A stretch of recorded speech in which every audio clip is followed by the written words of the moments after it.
Line out. All right. So we stand that guy straight up. Yep. You need to stay straight. Okay.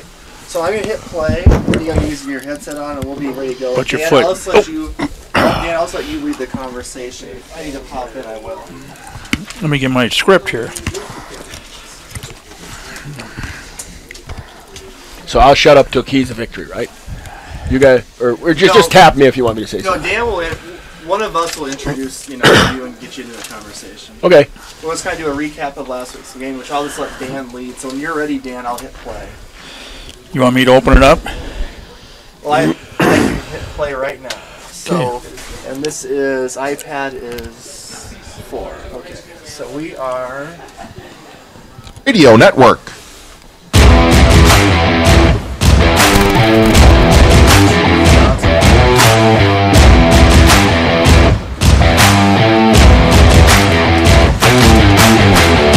On Real Presence Radio, welcome to the Knights Game Day Show, sponsored by First Premier Bank, Premier Bank Card.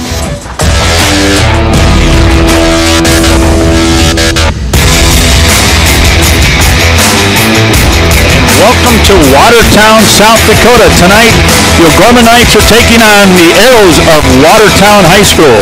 We're live at Watertown. A little snow on the field here. Blustery night, snowy, little drizzly coming down. What a perfect night for football if you're an old-timer. Growing up watching the Vikings and Bud Grant, this is what football was. They cleaned off the sidelines with the broom and stuff so they can see the yard markers and everything. And we're all getting set here in Watertown. We're all snuggled in here in the press box to keep warm, and we're ready for a night of football. And joining me tonight, we have no other than Coach John Fritsch with us again tonight to do the play-by-play. What do you think about this weather, Coach? I'm just so happy I can see the W at the 50-yard line, and I can see hash marks. Every 5 yards.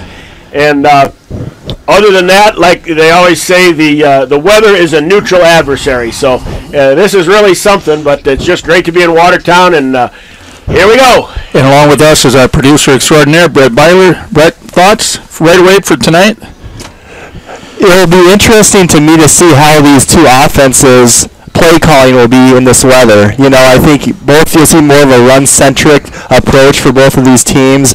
I think O'Gorman favors them with Tate Wishard and then be able to move the ball, and it'll just be kind of interesting just to see how Coach Jason Poppinger, who calls the plays offensively, how his game plan might change from what we saw last week against Sioux Falls, Washington. And then on defense, and correct me if I'm wrong, Coach, a lot of times with the wet, slippery fields, it always says they say the offense has the advantage because they know where they're supposed to go, where the defense doesn't. Does that ring true to you at all? Absolutely. If an offensive ball carrier can stick his foot into the ground and get any kind of traction, you see that, and he'll make not a great cut, but he'll make a cut, and you'll see the defenders then trying to react, and sometimes they'll go sliding by or just overrun it because they can't change direction. So I was very impressed with last week.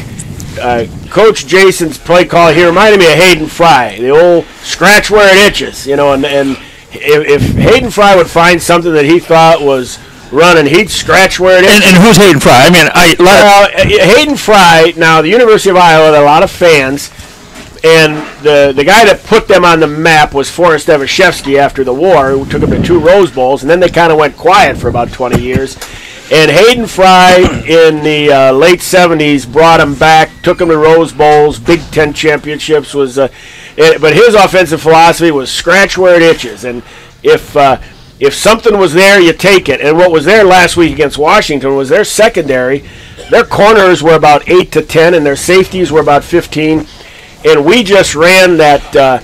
We ran those slip screens and bubble screens, and we were able to catch the ball, secure it, and the lead receiver was able to get out a fit on the defender, and that was just those were averaging 7, 8, and sometimes more. And so I don't know what he's going to think as far as I think he's going to try and throw it because they were catching the ball last week in adverse conditions. I don't know about downfield, but I think he'll maybe look at the slip screens to the back and and also the bubble screens, because you get a chance to get a good athlete securing the football in space and do just what Brett said. He knows where he's going, the defender doesn't, and you got a chance to get your name on the hog barn. So here we are. If you're looking on the YouTube right now, our stream, you can see I got the flag and the scoreboard. That flag's going pretty good wind's pretty good clip going west to east coming across. So, coin toss is going to be a big thing. But let's talk about the win last week against Washington. I think the Knights came out. They won 38-20. 38-20 there. Minute 20 to go and the lightning and stuff, and they called the game. But the Knights I thought they came out with a good game. You had Tate Wishard, Zach Norton. Talk about Zach a little bit. And Zachy, and I didn't realize this till I got the stats from, actually Coach Statham emailed us the stats after the game, is Zach Norton's 12 catches against Sioux Falls, Washington tied Canyon Bauer's school record for most catches in a game. So I think Canyon's was actually against Washington the previous year for a little bit more distance, but that was a record that Zach tied, and I think he had about 6 or 7 of those catches on that opening drive where they just kept swinging it out to him. He's kind of like that inside slot receiver, and it was a Zach Norton drive, and they just kind of drove it down the field. But that works for him. They kind of, the defense made some adjustments. Washington made some adjustments. Not really. They let them pretty much play that the whole game, didn't they, Coach? They kept scratching where it itched. They saw that secondary was playing kind of soft. They kept getting the ball to the slot, and Zach caught the ball, secured it, and they had the wide out. Sometimes that big old Tip Ryman, he was out there blocking, and he gave a lot of trouble to Washington secondary. So we got a head of steam going downfield, and then they kept the results speak for itself. 12 catches in one ball game, and it was rainy, and it was not ideal conditions. It was not a night you'd expect you to catch that many balls for a record. We talk about offense, but I think the defense came through. What impacted that front four? You got Peters, you got McCuska, you Revin, you got KG. Tip Ryman's also there too, playing defense. The factor them front four, we gave them the players of the game last week. Well, I thought they certainly deserved it because they did a great job. If they didn't, what was Watertown's rushing stats? They did not rush the ball for very much at all. Washington had 56 rushing yards in the ball game. And they had a lot of attempts. And what I like about our front guys is if they stay in their fits, they use their hands real well. Matt Peters, I was really impressed. He was able to get his hands on the blocker, put the guy at arm's length, and then we used to call that just playing the piano, slide side to side. And if he didn't make the tackle, he'd close down the hole, force the back to cut sideways. And, of course, there's nothing better to a defensive coach than see a running back running for the popcorn. And they did a great job. And Matt's 6 foot 280. So, he's not something you just run around a little bit. So, But what impressed me was his hands and his mobility.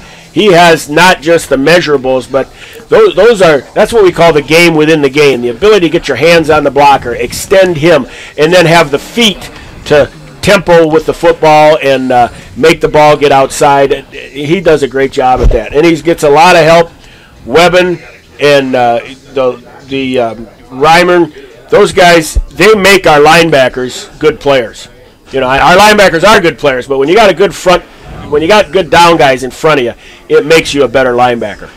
Great. So let's talk about scoreboard across the state tonight. Another AAA games right now in Sioux Falls. The Harrisburg Tigers are at Sioux Falls Lincoln. That game started at 6 o'clock. Dan, I got a score for that one real quick from 8 minutes ago over at Howard Wood. Harrisburg leads Lincoln 7-6 after one quarter. Okay. And close ball game. Close ball game. A couple of field goals or a mixed extra point there. And also Rapid City Stevens is playing up in Aberdeen. Now, I haven't heard if Aberdeen's playing. I heard they didn't have school today, so that one we don't know about, so we're not sure. Sioux Falls Washington is playing at Brandon Valley at 7 o'clock. Sioux Falls Roosevelt was supposed to travel out and play Rapid City Central tonight, but that game, because of the roads, is postponed until Monday at 5 o'clock, I believe, out there in Rapid City. And that's AAA game. AA, Sturgis Brown at Mitchell. Brookings goes to Pier. Hearns at Yankton. And Belfouche goes to Spearfish. And So the Stevens and the Aberdeen Central game has been postponed to tomorrow at 6:30. Tomorrow night at 6:30. So that's 2 games because of the weather. So that's kind of what we're looking at there. You got Girls State Tennis Day 2 in Sioux Falls. That was today. We'll see how they did. Volleyball girls are up at St. Michael, Minnesota, up in Anoka playing volleyball. And then the fun run's tomorrow. I haven't heard if that's on or not yet. I haven't either. I haven't got, so I'm sure that's tomorrow morning at 9 to 10. So that's a fun one. Get out and support O'Gorman. I think Coach Fritz is going to do the run. I am not going to. I'm a member of the Calvin Coolidge track club. I do not choose to run. So. Well, I used to do Fat Man's 5Ks. So, but anyway, so that's a little bit of scoreboard there. So. The scoreboard update is brought to you by Jamison Rounds, managing partner Value Visor. Value Visor helps people and businesses discover, improve, and get value from their businesses. Jamison can be reached at 605-370-6931 or online at valuevisor.com. Real estate through Murphy Business, Dakota Lakes. All right, thanks, Dan Johnson. We're going to take a quick break. When we come back, we're going to hear from Watertown football coach John Hodorf. Stay tuned. Value Visor helps people and businesses discover, improve, and get the value from their businesses. With multi-certified valuation and mergers and acquisition advisors, they understand the complexities of valuations and negotiating in the mergers and acquisitions marketplace. For more information, you can contact Jamison Rounds, managing partner of Value Visor at 605-370-6931 or online at valuevisor.com. Real estate through Murphy Business, Dakota Lakes. Community. It's at the heart of everything we do at First Premier Bank and Premier Bank Card. From supporting area athletics to funding academic scholarships, we continually seek new ways to improve and strengthen communities we serve. At the heart of these communities are people, our customers, and our employees. We work hard to ensure our customers are successful and our communities thrive. It's the Premier way. It's what community banking is all about. First Premier Bank and Premier Bank Card. Locally grown, nationally known. Morgan Stanley values long-term relationships with its clients. I'm Thad Barnes, financial advisor with the Barnes DeMoore Group of Morgan Stanley's Sioux Falls office. Andy DeMoore and myself know that building relationships begin with getting to know each client. We can create personal investment strategies to help meet retirement, education, and other financial needs. Thad and Andy can be reached at 338-6500. Investments and services are offered through Morgan Stanley Smith Barney, LLC, member SIPC.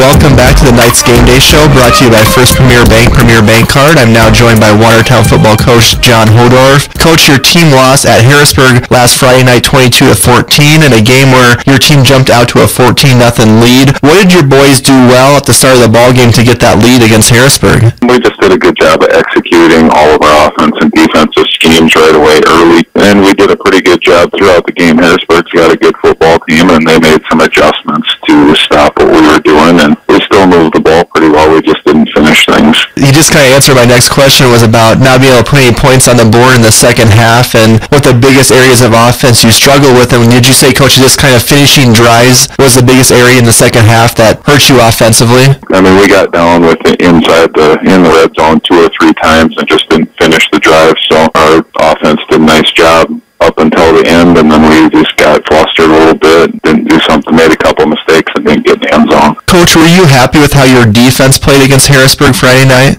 Defensively, we played okay. We can play better than we have been defensively. Our guys are working hard. We're just making too many mistakes to be a good defense right now. Your team coach is currently 1-5 on the season, but you've been extremely competitive in your last 3 games against some good teams in Washington, Brandon Valley, and Harrisburg. What is your boys' biggest area of improvement now, I guess, compared to the start of the football season? Our goal at the beginning of the season was just to improve and get better each week and give ourselves chances to win football games, and we've done that. We just haven't finished the deal and won some games. We've gotten better every week for sure, though. And now moving to tonight's ball game, Coach, against Sioux Falls O'Gorman Knights. What are the biggest challenges this O'Gorman Knights team will present to you guys on Friday night? Well, O'Gorman's got a lot of speed. They got good athletes at all their positions. They have pretty good offensive line. They create problems and matchups and all kinds of things all over the field, and who knows what the weather's going to do too. In a game, Coach, where we don't know yet what the weather's going to be like, if it is kind of bad out, how important will it be for your boys to hold on to the ball offensively and win a field position battle?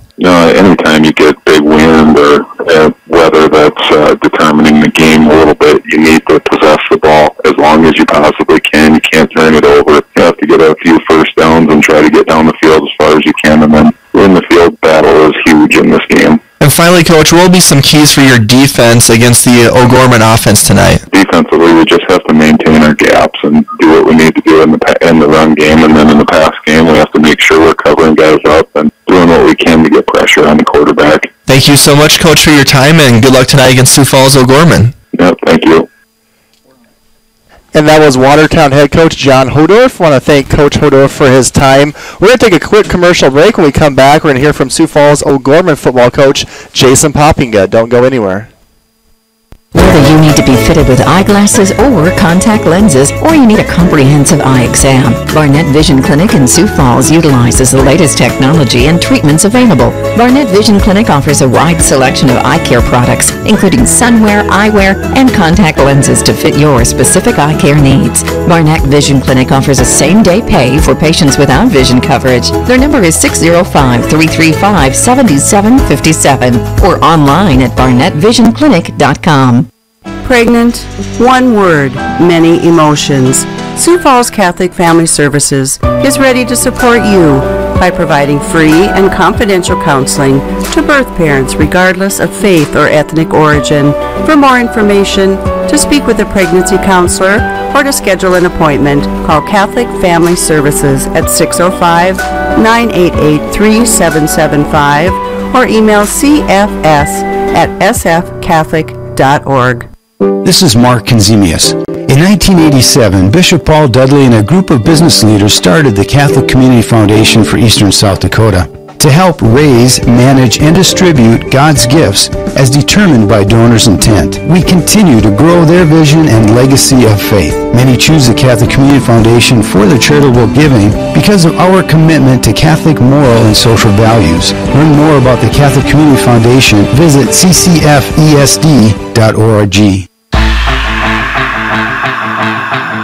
Welcome back to the Knights Game Day Show, brought to you by First Premier Bank Card. I'm now joined by Sioux Falls O'Gorman football coach Jason Poppinga. Coach, your team's coming off a 38-20 win over Sioux Falls, Washington, in a game that probably wasn't maybe as close as the final score indicated. You're up 38-6 in the fourth quarter. I know coming into the ball game, you wanted to get the ball first, score right away, kind of get the momentum right away off the bat, and you guys really did that. You got the toss, you drove the ball down the field and get that early touchdown. Just how nice is it to just execute it like you did the first drive and just get that nice touchdown to start the game? Yeah, I mean, it was pretty close to how we scripted it, and we don't really script our plays. We don't go in saying we're going to call this, and this, right after each other like some teams do, but, the momentum definitely was ours, and, our guys made plays out in space, and we got it to playmakers. Obviously, Zach touched the ball almost exclusively in that first drive, not necessarily by the call, but, based on their alignment. It was nice to see our guys do that, and the one thing we haven't done well is we still don't have any, plays over 30 yards. You saw us chunk out 10, 15, 25. You never saw us go backwards in that drive, and you ended up seeing that later on. I mean, you saw it where we had penalties, mis-executions, things like that, and then all of a sudden then we're punting. And that was really the only time during the game that we really had that happen is when we screwed up. Defensively, I thought your first team unit did a really good job. I know after 3 quarters, I think their quarterback, who was a backup, was like 3 for 14, and they did get a couple late touchdowns. Overall, how happy were you with how your defense played? Yeah, they really got to the football. I mean, I don't know what the stats were at the end of the first half, but I know they didn't have very many first downs. There was a ton of 3 and outs, and we gave up 0 big plays. We got the turnover,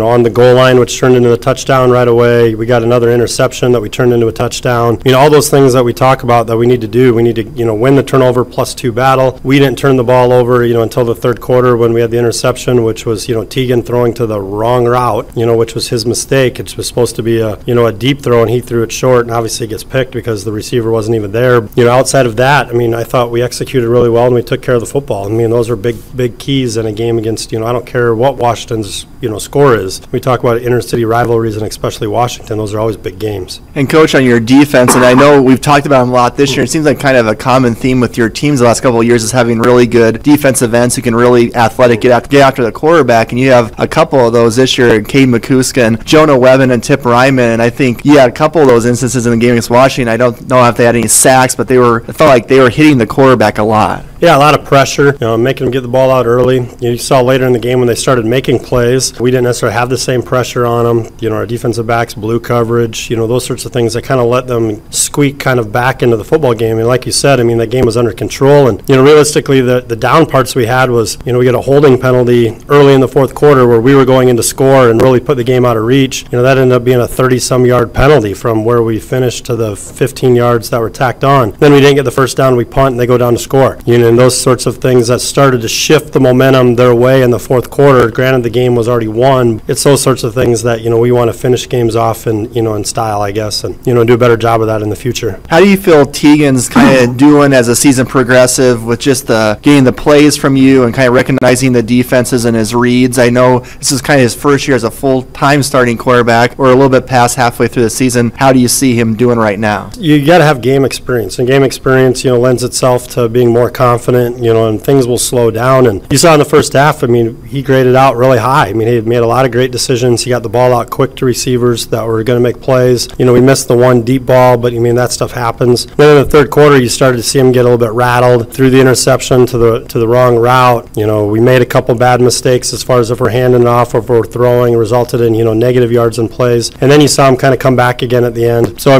those sorts of things becoming stable back there because their offense it's complex, puts a lot on the quarterback as far as distributing, and that's something he needs to keep improving on. And now tonight, Coach, moving forward, we have the Watertown Arrows up in Watertown. They're 1-5 this year. They did play Harrisburg really tough last week. What do we know about this Watertown team that we'll be facing tonight? Yeah, Watertown's a lot better than their record. They've played a lot of team stuff. You saw Brandon Valley, they were ahead in the Brandon Valley game, lose it late. Harrisburg up early, lose it late. They just haven't been able to finish games. The big glaring marks are, their top two wide receivers or their two outside receivers, which are against our corners, which, has been the soft spot kind of in our defense this year. And, nothing against, Hackman. He's just short and he's been beat, in the fact that in the height differential, even when he does play good techniques. So, that'll be an issue for us. The weather's going to be an issue for us. Their quarterback is a good player who can scramble, get out of the pocket. And then obviously we need to be shut down the run. The run game is probably their weakest area of their game. The pass game is what they're going to want to go to in order to score big points. And for our offense, Coach, tonight in a game where the weather might not be great, what do you guys need to do offensively? Yeah, I take care of the football, and it's sustained drives. We've gotten better this year as the year's gone on about running the football. And obviously Tate Wishard's going to have a big night. Zach Norton's going to need to take care of the football and not fumble. And then it's can we get any perimeter plays? Are we going to have to go between the tackles the whole time? And how can we spread the ball out? Because that's when our offense is the best, is when we're able to go sideline to sideline, and make defenses play as tough. So if any of those things go away from us and we become one-dimensional, which will happen to them too, it might be an interesting night. Well, thank you so much, Coach. Good luck tonight. Hey, thank you very much. Appreciate it. And that was Coach Jason Poppinga. I want to thank Coach for his time, and we're just going to be silent for a little bit as the national anthem will conclude, and we'll be right back with you.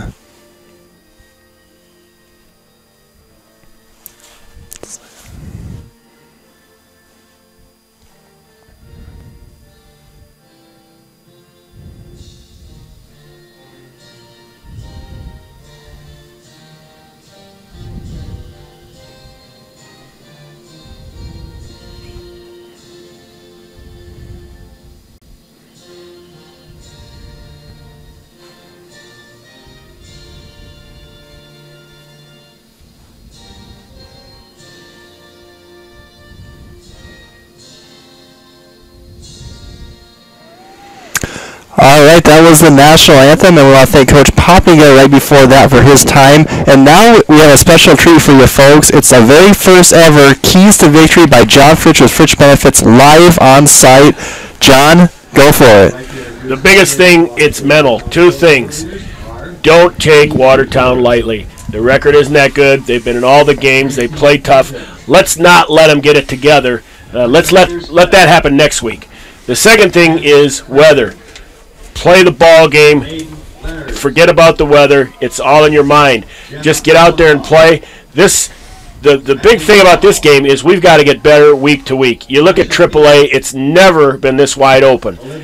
Nobody's undefeated. Everybody's got at least 2 losses, I believe. And I just get the feeling, and I can't remember a season like this. It's going to be the team that improves from week to week to week during the season and gets hot during the playoffs, and they're going to go to the Dome and win it. And that's the key to victory tonight is don't play to the weather, don't play to the opponent, get better offensively, defensively, kicking game, because the Knights are right in it, and let's take it. Tonight's Keys of Victory, live Keys of Victory for the Sioux Falls O'Gorman Knights, been brought to you by Fritch Benefits, a registered investment advisor representative. John Fritch can be reached at 605-334-8086, 334-8086. And tonight's O'Gorman Game Day show has been brought to you by First Premier Bank and Premier Bank Card. First Premier Bank Card are proud sponsors of the Sioux Falls O'Gorman Knights. First Premier Bank and Premier Bank Card, locally grown, nationally known. All right, thank you very much, Dan Johnson. We're going to take a commercial break, and when we come back, we'll have the Knights Kickoff show with the starting lineups and the priest prayer. Don't go anywhere. Hi, John Fritch, Fritch Benefits. The people we work with have two goals. Number one, they don't want to run out of money. So Number two, they want it to go to the people they love. Could be issues like Social Security claiming, Medicare choices, even asset allocations for your 401k, or you may want to treat your church like one of your children. If you want to talk about any financial issues, you can call me, John Fritch, 334-8086. Investment advice offered through IMS Wealth Management, an SEC registered advisor. Community. It's at the heart of everything we do at First Premier Bank and Premier Bank Card. From supporting area athletics to funding academic scholarships, we continually seek new ways to improve and strengthen communities we serve. At the heart of these communities are people, our customers and our employees. We work hard to ensure our customers are successful and our communities thrive. It's the Premier way. It's what community banking is all about. First Premier Bank and Premier Bank Card. Locally grown, nationally known.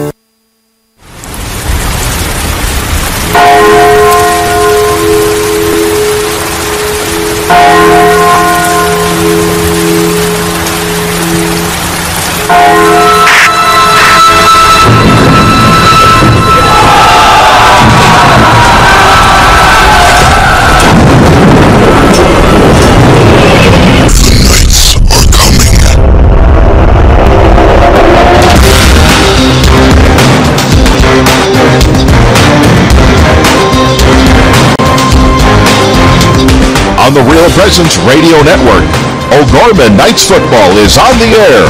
Brought to you by Catholic Family Services, Catholic Community Foundation of Eastern South Dakota, Jardine Construction, Hagen Chiropractic Clinic, Mini Critters, Barnett Vision Clinic, Crossroads, the Barnes DeMoore Group Financial Advisors at Morgan Stanley, Bishop O'Gorman Catholic Schools, Fritch Benefits Registered Investment Advisor Representative, McGuire Iron, Knights of Columbus Insurance Field Agent Jeff Gillen, Pizza Ranch and Fun Zone Arcade on 41st Street, First Premier Bank Card, Sioux Equipment Company, I. Bailey, Farrendorf Family Chiropractic and Wellness, Mark Promis with Providence Financial, and Jameson Rounds Managing Partner of Value Visor.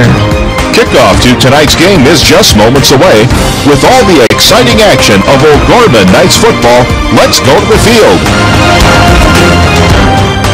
As we get ready for kickoff here in Watertown, it's the O'Gorman Knights versus Arrows of Watertown. Before we begin tonight, we'd like to begin with a prayer from Father Christopher Cowles of Our Lady of Guadalupe in Sioux Falls with our prayer. Father?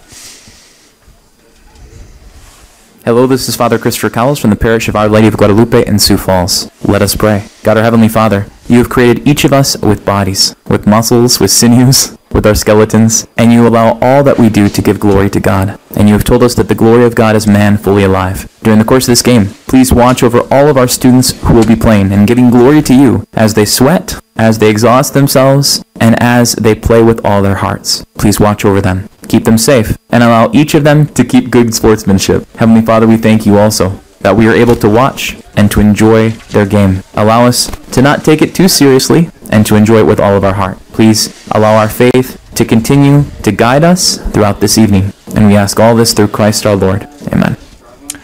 All right, thank you so much, Father Christopher Cowles with the prayer. And now it's time to go to Dan Johnson and John Fritch with the starting lineups tonight, brought to you by the Barnes DeMoore Group, financial advisors at Morgan Stanley in Sioux Falls. Fellas, take it away. You want to go ahead. I'll do the O'Gorman offense. We'll start with number 70, Liam Sorensen's the center. Right guard is Devin Brenner.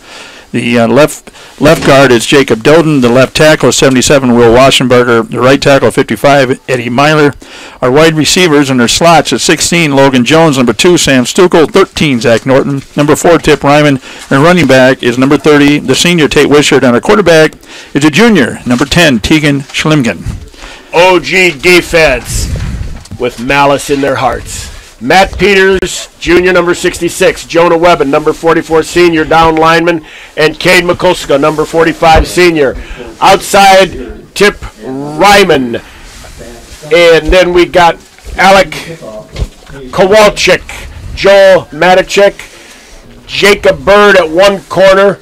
The other corner is the inside, Zach Norton, number 13, a senior. Safety, Pavelko, number 14, a junior. Logan Jones, number 16, a senior. And number 1, our senior, is Caden Hackman. Caden Hackman. Okay, the Knights won the toss. They elected to defer. And the tonight's Watertown Arrows will be kicking off. Here we go. And tonight's starting lineup brought to you by Barnes & Moore Group and Morgan Stanley Financial Advisors in Sioux Falls. The Barnes & Moore Group can be reached at 605-338-6500. Located at 300 Shopper Place, Suite 503, Sioux Falls. Products and services by Morgan Stanley Smith Barney, LLC, member SPIC. All right, they kind of a squib kick. O'Gorman's up man took it, made one man miss, and O'Gorman will be taking the ball. It'll be first and 10. Ball's on the right hash. Like I said, Watertown had their choice. O'Gorman deferred their choice. Watertown took the wind. O'Gorman's first and 10 on the right hash. Trips left. Handoff to Wishart. He pounds up. It's about 4 yards, maybe 5. They're going to spot it about 4.5. Bring up second down. Now this is first time they played on grass this year. Well, I'm going to wonder about that. I think they're playing on snow, but if I'll take your word for it. They're playing on ice. I hardly see any grass. Okay. Schlimgen breaks the huddle, brings the Knights to the line. 2nd and 5. Ball's on the right hash. O'Gorman come with 2 tights, what we call top set. 2 wide receivers. Here comes Schlimgen on the keep. He makes a move. That's Norton. Oh, that's Norton. My goodness. They've made a little bit of change here, probably because of the weather. Norton on the quarterback keep over the left side. They came with a heavy set, tight end, 2 tight wings. Norton took the direct snap. It was student body left, and he'll get the first down. A great move there. I like the way. And Zach's good for that. Nothing against Tegan, but in a situation like that, Zach can just perform a little bit better. He's got the experience. And scratch where it itches. Put the guy in there for this. Okay, here we go. It's first and 10. Ball's on the left hash. Here we go. Heavy set right. Tight end, 2 tight wings. And this time they give it to Wishart. He gets turned up. He's going to get knocked out after about a 4-yard gain. Ball at the 36 now for the Knights. Going in. Now, this stadium is kind of unique. The red zone here starts at the infield. They've got an infield running from about the 25-yard line in. So when we get the ball, we might make some mistakes and say it looks like the hit and run or they're trying to steal second, but actually they're playing on the skin infield. Well, we're not there yet. Okay, here we go. O'Gorman, it's 2nd and about 6. Power set. 2 backs in the backfield. Give to Wishart following his block. He breaks the tackle. It's going to be about 2 yards short of the first down. Be 3rd and short. Okay, ball's flat in the middle of the field. You just don't see that much when it's right in the middle. Oh, they're giving him kind of a Gomer Homer spot. 3rd and 4. I like ball's in the middle. Here we go. We got a power back, 2 tights, no receiver. Here's a snap to Norton. He hands it off to Wishart, powering through. First down, Knights to the 35-yard line. 25. 25. Wait, I was wrong on it. The skin of the infield is the 15. I'm sorry. The red zone normally starts at the 20, but for our purposes tonight, the red zone is going to start on the infield skin, which is on the 15. All righty. O'Gorman's starting out just what we want to do. Keeping the ball on the ground and moving it. Not just they're making. Okay, here we come with the heavy set. Tight end right. 2 wingbacks right. Schlimgen. Check that. Norton, handoff to Wishart. Powering through a couple of tacklers. I tell you, a couple of lucky ones fell off, and then he got 3 or 4 more yards. It's going to be about a 6-yard gain to the right hash. All right, going to be 2nd and 5 for the Knights. Ball's on the right hash.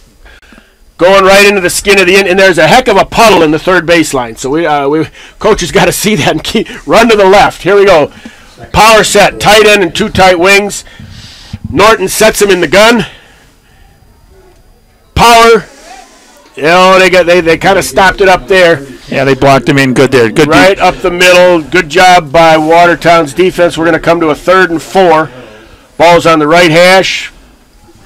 19-yard line. Haven't really seen too many wideouts in the game yet. They've got who is the other wingback? They looks like they got Riemann. All right, we'll figure that one out. Here we go. Norton, he's got him in the gun. Spread set. Norton on the keeper. Oh, he's going to break some tackles. He's into the red zone. He makes it all the way to second base. Check that. He makes it to the 15-yard line. First down. Nice. Yes. Nice first down there. A little bit of second effort there. Didn't think he was going to make it there. He was hit, and he didn't make anybody miss. He just broke some tackles. Reminded me of his Uncle Jimmy with that physicality there. Okay, here we go. 1st and 10. Ball's again in the middle. We're right on the edge of the skin infield here at the Watertown Aero Stadium. 2 tights, 2 wings, split on either side. Schlimmen, he passes, bubble screen, and the Knights, he makes a miss. Knights will score. Great job, and that, I believe, I think it's Logan Jones. I'm sorry, folks, but I'm blocked out. The small press box, Coach. I can't. It's Connors. Connor Pavelko. Number 14. On the Connor Pavelko on the, well, I knew there was a 1-something in there. Connor Pavelko on the bubble screen. The receiver got out there, made a nice block. Pavelko caught the ball, and he catches it behind the line so the receiver can block right away. Receiver got a good block. He secured the outside shoulder. Pavelko saw that, cut to the outside, had the sideline. 6 points, Knights. Knights are going for 2 here. Check that. They called him down. We have the worst view in the world here. Now the Knights have scored. They put the ball on the 1-yard line. They ruled Pavelko out on the 1-yard line. Norton took the direct snap, took it in. Okay. Did you see that? No, because I'm blocked out here. That's the stadium is amazing. Interesting facility here in Watertown. Yeah, we got a baseball field to contend with, and we also have a post right in front. You might think they don't like us. I don't know.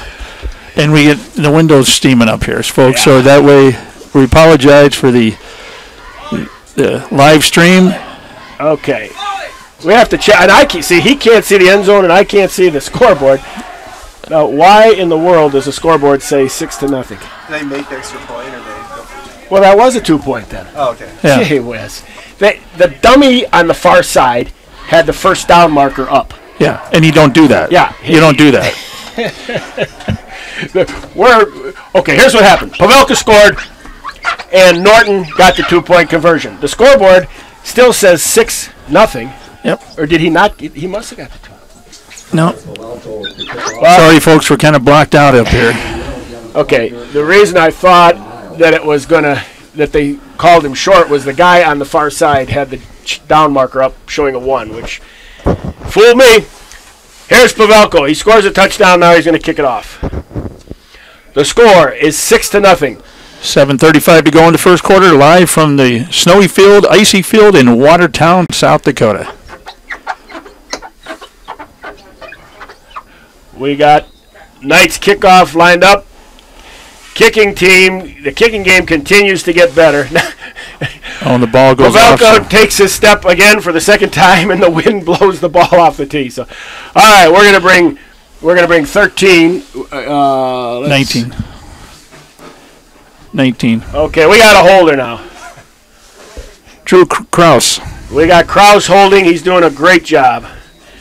Here, Pavelko. Here's the run. Here we go. Straight up, Watertown. Ball hits the ground. Oh, good coverage, but he found a hole. Watertown, the receiver advances the ball to, I'm going to say, about the 38-yard line. Yep.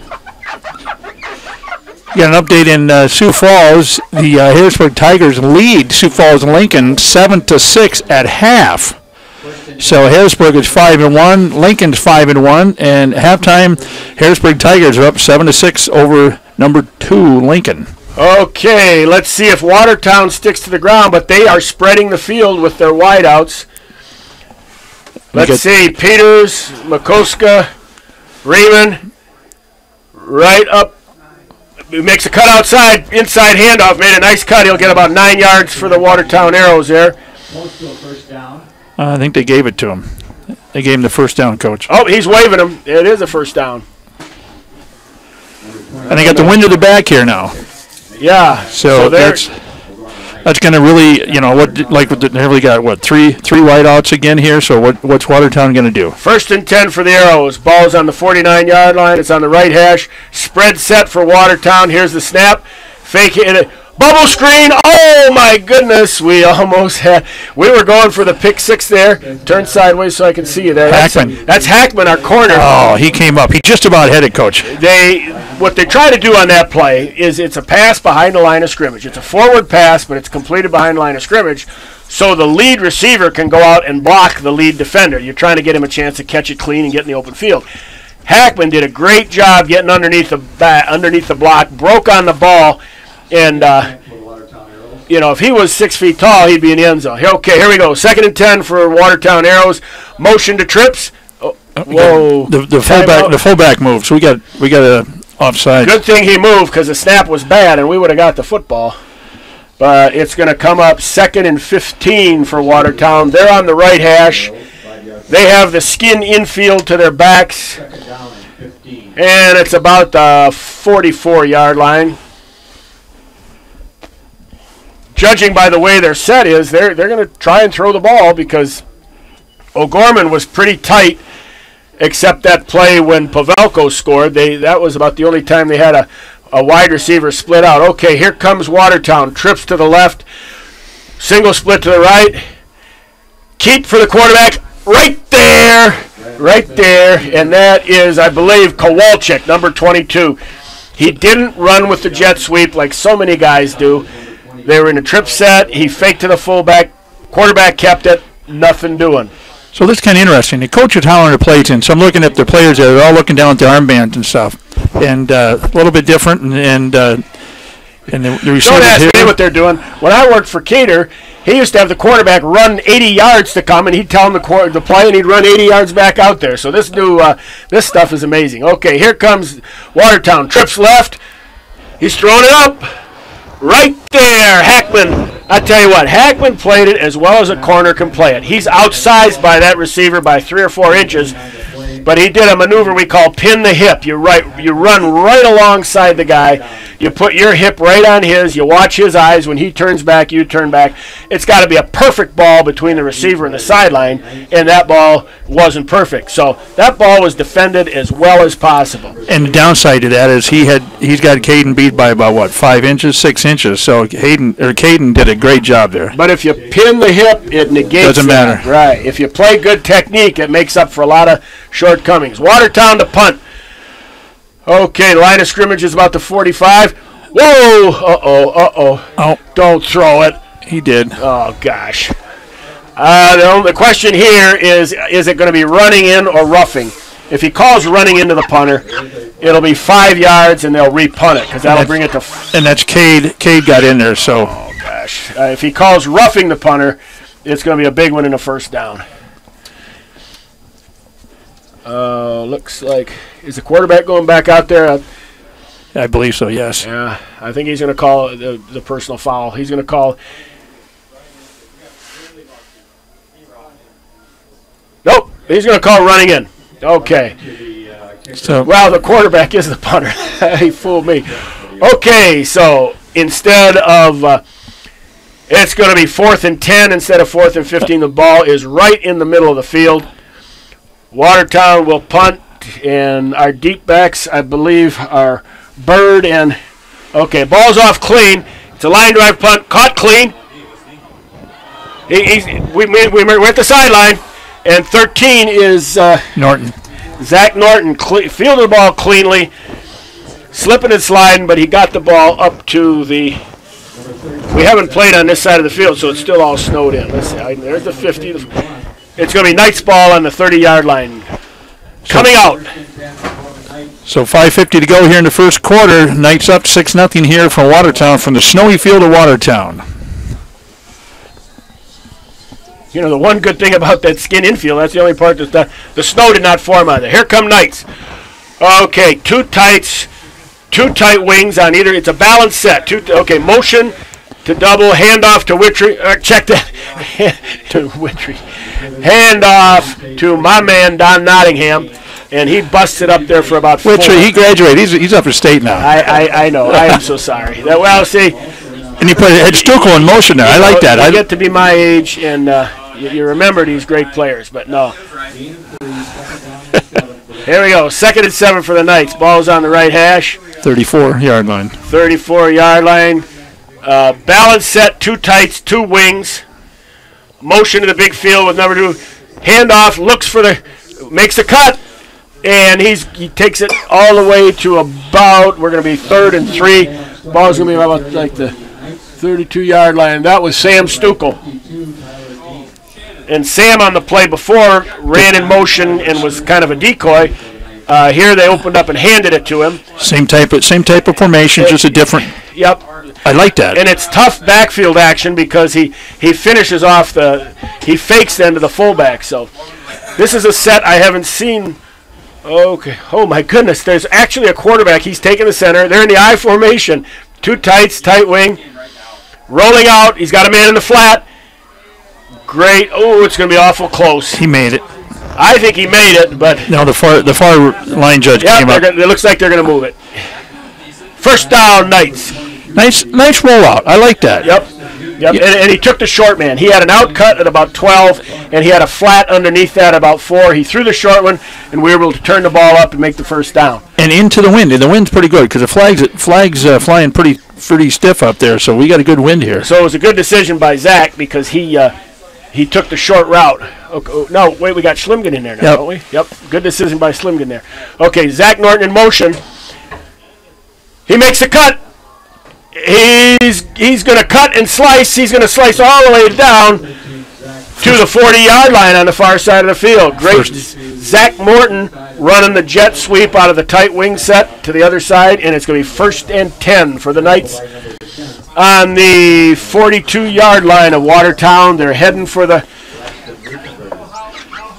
skin of the infield here. Knights break the huddle. Schlimgen is now the quarterback. Okay, there's a guy, the quarterback's taking a direct snap from center. There's a fullback behind him, and it's almost like they're lined up in an I, so we could call that the I formation. Give up to the I back. He fights up there. This is new for O'Gorman. Well, yeah. He fights up there for about 7 yards. I love this. We haven't seen this in, 4 years? Actually, they've got a whole brand new set. It's cutting edge. The quarterback goes right up to the center. I haven't seen that. He puts his hands right under the center's behind, and the center executes a maneuver. He snaps it right to the quarterback. And they got 2 guys behind the quarterback. It kind of looks like the letter I, so we're going to call that the I formation. It's really something. Here we go. Knights in the I. 2 tights and a flanker split out. Stuckel split out wide left. Schlimgen with the signals. It's a toss sweep. It's the Nebraska sweep to Norton. He finds the crease. He's cutting. He's slicing. It's going to be first down on about the 12-yard line. I like that, how he lined up Ryman and Norton in back, send Stuckel out left. I mean, great. You got Ryman out there blocking. He's 6'4", 6'5". He leads a nice block there and takes it around for that Nebraska sweep. That was the old Nebraska sweep to I am hip. Mike Rogier's, you old folks, of course. When they played Iowa State in 77, 76. Before your time. Wasn't enough, but that was a play they run. Here comes the Knights, 1st and 10 on the left hash. 2 tights, Stuckel flanked out wide right. two backs in the I formation. It's a give to the up back, and they're going to sniff that out, and that's going to be... he lost. Yeah, we're going to lose yardage. Tip Ryman. Yeah, Tip. He was a little high there. He did a great job blocking. We got to give him another chance. I think we thought maybe he could run underneath the tackle after blocking him so well last time. Okay, it's going to be second about 12 for the Knights. Ball's on the right hash. We're right on the edge of the skin of the infield. Knights in two tight. Stuckel split wide left. I backs. Good call, and the Knights are going to get 5 yards, I believe, because the Watertown, we went on a hard count. Nice job by Schlimgen. I saw four purple jerseys move. That's a first down. You should credit that to the quarterback because he did a great job with his command voice, hard counted it, and when all four of them jump off, it's just not one dummy. It's the quarterback doing a great job. So 2nd and 7 here, ball on the 10 with a minute 39 to go. Yep, Knights going into the wind. 2nd and 12 to 2nd and 7. Let's see if they come out in this newfangled set, what I'm going to call the I formation. Haven't ever seen it before. Two tight, Stuckel split wide left, I backs. Riemann is up front. They pound it to the Knights, pound it in there. Oh, my goodness. Now, that was a play where Riemann, they double-teamed the lineman. Riemann went up on the linebacker. He kind of isolated on the linebacker. So we would call that, maybe let's come up with a name for that play. Shall we call it the isolation play? And they isolate the fullback on the linebacker, hand it off to Norton. Tip Ryman, great job blocking there. He did a wonderful job as the fullback, and he isolated the linebacker, and we shaked and baked it all the way in for a touchdown. Okay, Knights by 12.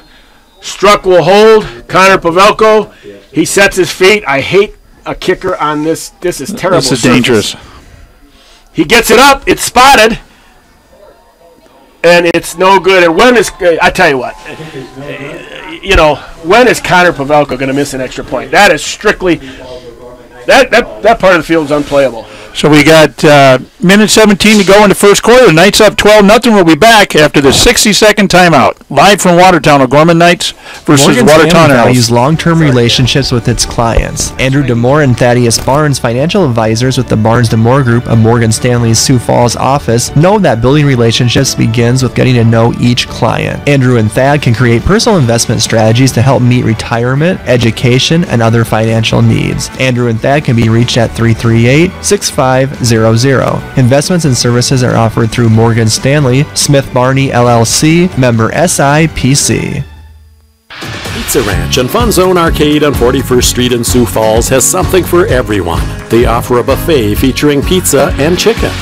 Pizza Ranch has daily specials as well as 5 party rooms and a dining area. You can also order online and they'll bring the experience to you. Pizza Ranch is located across from O'Gorman High School on 41st Street and can be contacted by calling 271-8646. Pizza Ranch is a strong supporter of O'Gorman Knights athletics and activities.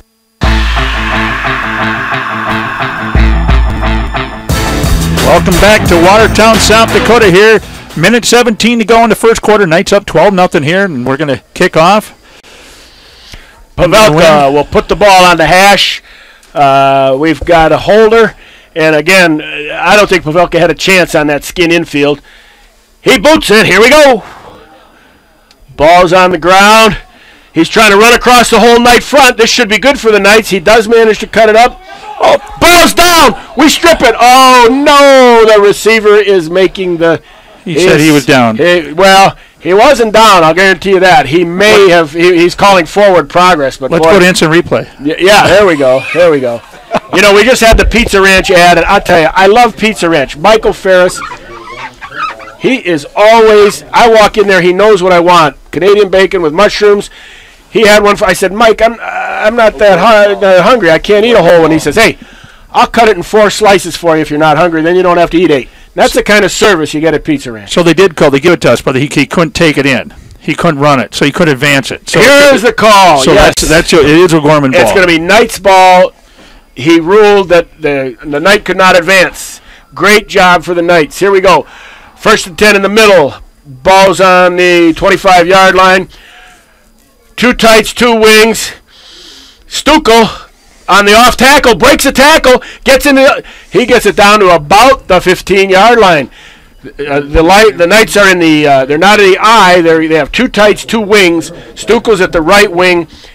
On the snap, he motioned across to the left. It was just the old 37 power for any of you ex-Knights listening out of there. Down with the tight end.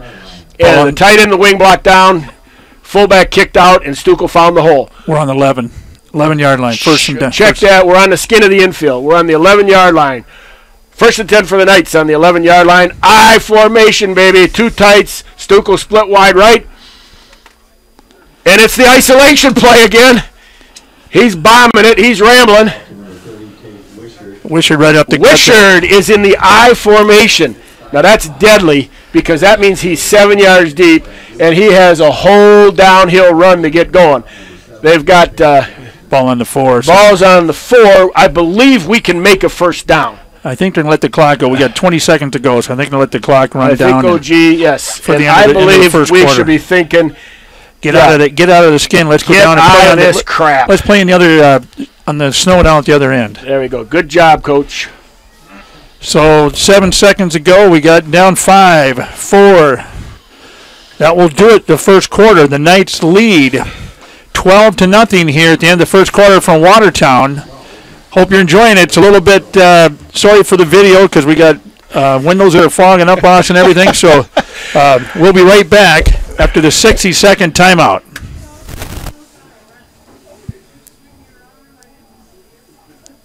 Modeling and commercial construction. Jardine Construction works in close cooperation with project owners and customers when developing a plan for a building or home. Jardine Construction has lots available in Sioux Falls, Hartford, and Humboldt. John can be reached at 605-231-0830 and Tom at 605-261-6174.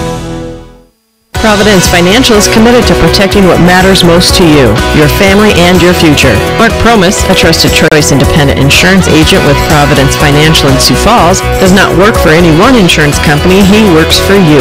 Mark provides coverage for home, auto, business, health, life, and more. And he can customize policies for you. To make an appointment with Mark, you can call 605-376-3227, or you can visit him at 3208 East 26th Street.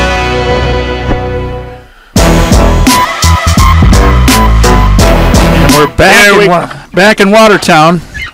Knights have the ball. Now, here, I'm up against the post here, but I love this. We've got Wisher deep in the I, Schlimgen under center. We got 2 backs in the backfield with the big guy. Sam Stuckel motioning across. Give to the up back, Riemann, and Tip Ryman in for the touchdown. I made a mistake and breathed on the glass, and I couldn't see it. Touchdown. Tip Ryman. 4-yard run. Tip Ryman. Just started the second quarter now, 18-0, and Connor comes out to put the extra point up. Now we're with the wind. This should be a good one for Connor here. Well, I don't think the wind bothered him. He could kick it through a car wash and it wouldn't get wet. The problem is that he had no footing, no foundation, in that lousy sand. So if he makes this, they should give him 2 points. They should make the score 20. Spotted, booted, it's up, it's good. Okay, and 19-0 here with just the start of the second quarter. 11:54. So nice drive by the Knights. The possessions, I mean, that turnover right there, I mean, that was a nice way to bout the ball. You know, we thought maybe we had the fumble to take it in, but they caused the fumble and they got the turnover. They couldn't advance the fumble, so. You know, a turnover, it can go 2 ways. If the other team comes up with a sudden change and they can stop you, that's a big momentum builder for them. What you want to do is when you get that turnover with great field position, you want to cash that chip in. And that's what the Knights did. So that's the way to play football, and that's how you control a football game. Because things are going to happen that you can't control. But when you get the ball on the other team's 26-yard line, that's something that you can control from there on in. And they just pounded it in.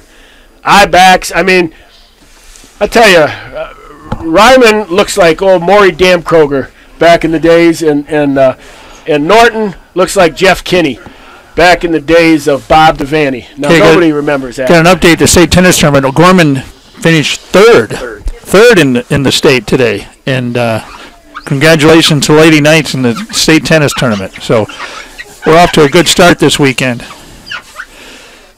But a lot of football to be played here yet. We're just beginning of the second quarter. Knights up 19-0 here. From a snowy field in Watertown. Pavelko sets it. He's got, who's holding for him again? I'm sorry. Struck.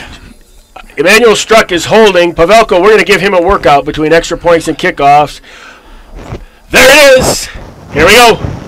The ball hits the ground, fielded by the Watertown deep guy. Great job by the coverage. We're going to get him down there at about right at the 20-yard line. Knights coverage team, and I'm sorry because those guys are integral parts of a successful football team, but they're on the far side, and they're all snowed up. You know, I got to talk to the guys at design. Gunnar Jones was down. I saw 17, and he just went out. Jones. You know, those guys do such a great job, and they don't get enough recognition, so I'm gonna remember that when it comes to the player of the game. But that was a nice open field tackle down there by Gunnar Jones. Here we come, Watertown. They're in the spread set going against the wind. Wow. Single back, trips to the right side, split receiver up. Oh! Quarterback keeper. We bid on the fullback, and he gets outside for about a 9-yard gain. We'll see where they spot it. Faked me out on that one. Yeah, they have good execution. Trips right, single split left. They're spread way out. They faked the fullback. It was basically just the what we used to call the outside veer, or nowadays they call it the outside read or the outside zone. It's going to be 2nd and 2 for the Watertown Arrows. Ball's on the left hash. About the, let's say, 28-yard line. Check that, 31-yard line. Same play to the right. And they may have the first down, but they don't get any kind of the gain they got. It's just, this time they faked inside. It's inside zone. He's going to get the first down. Jacob Schwab looks like for the... Yeah, Schwab on the linebacker. He did not bite on the fullback fade. He every guy's got to do his job. He did his job there, made the tackle for a 2-yard gain. They do get the first, but that's the way you play defense. Each guy, just do your job. Don't try and do everything. Okay, Watertown, the ball. 1st and 10, it's on the right hash, 34-yard line. Hand up right up the gut. He busts it. They gutted us on that one. He got about 11 yards. And it was just a straight handoff, no trickeration at all. Yeah, I like that. They put... I think Logan Jones had to make the tackle, which is good for us, but again, we don't want our safeties making tackles on fullback a whole lot. So Webben now dropped back in the linebacker, so you got... Well, that's probably why we were soft right there. You got KG over there in the far left end, so... All right, here we go, Knights. They're in a 3-man line. We're split out with them. Motion to trips. Handoff right up. This time we get him running sideways. Right now there it is, Knights. Well, it's 6 guys on the tackle, 6 whites on the tackle there. I think we just stayed in our fits. Just stay in your fit. Get your hands on the blocker. Get some separation. Guy comes to your gap. Make the play. Everybody else will rally to you. So that was a good defensive play by Knights. So the front 3 right now is Makuska, Peters, and KG on the front 3. See, they're split out pretty wide. They've got trips to one side. The ball's on the left hash. They got trips to the wide side. Single receiver split out to the left. One back set next to the quarterback. Here's a snap. Zone read. Oh, there it is. Nothing. Again, everybody did their job that time. We had Peters and Schwab tackle the fullback. Quarterback pulled the ball, and then I believe it was Mikulska was right all over him like a pair of wet underwear, and he's going nowhere. Oh, Cade he was good stop by Cade. But again, don't try and do somebody else's job. Play your gap, play your fit, whatever they call it nowadays. They call it fits. But play your gap, control your blocker, get to the football, make the tackle, or get there in an angry frame of mind. 3rd and 10. Here's the signals. He's going to throw the ball. It's out in the flat. Caught in the flat. Ball's on the ground. We got it. Knights football.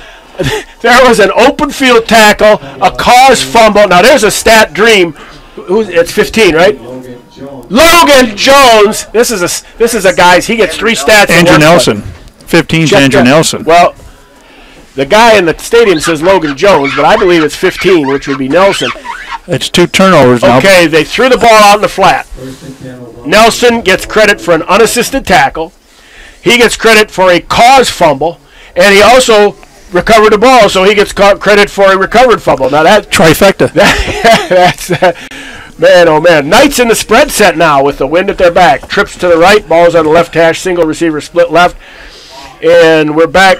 Oh, they're going to call it. It's a draw play. We got a flag, Coach. Yeah, I see this guy here. I don't think we know how to line up. Oh, look at. I tell you, Don Nottingham just won't go down. I don't think. Look at Will Washingberger. He's trying to help him up there and stuff.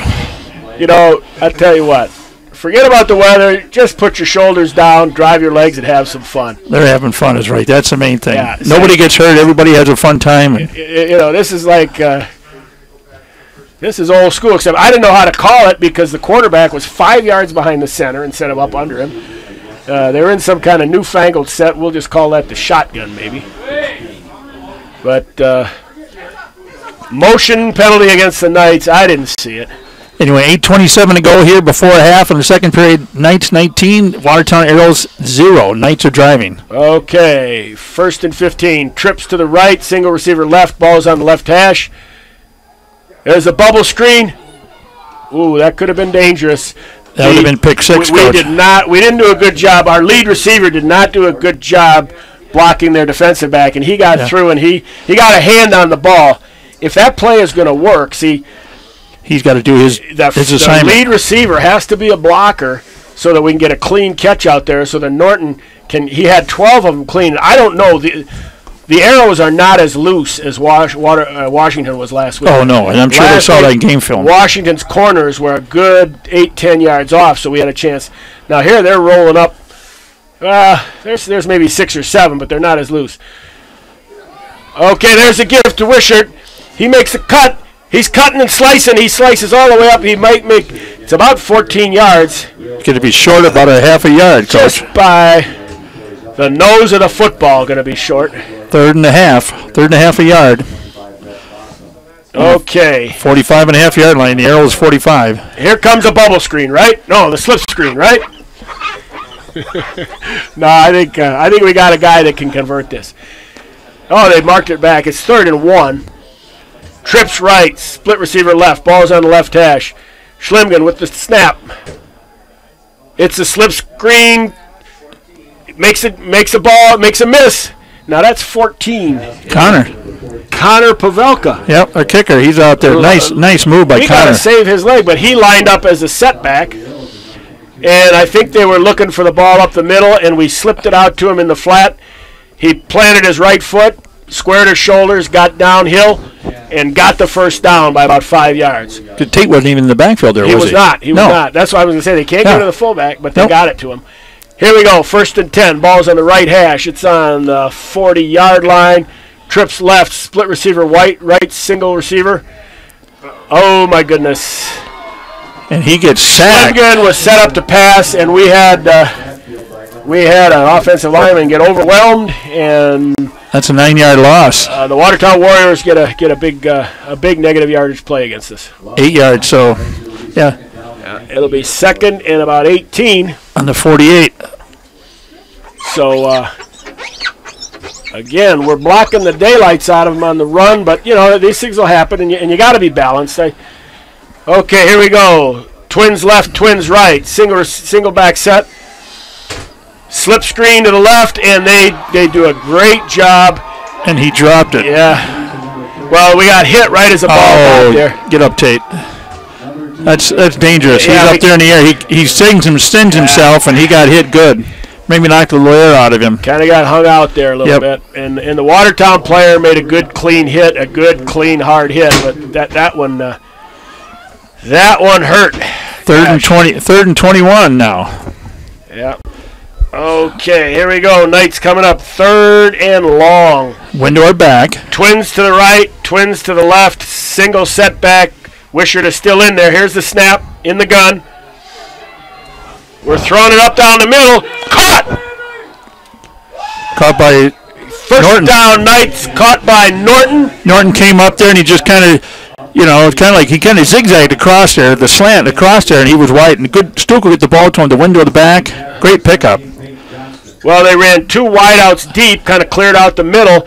I was a little bit worried that ball was hanging up in there, but fortunately Norton was able to get there. But Norton had the inside. He had inside position. Yep.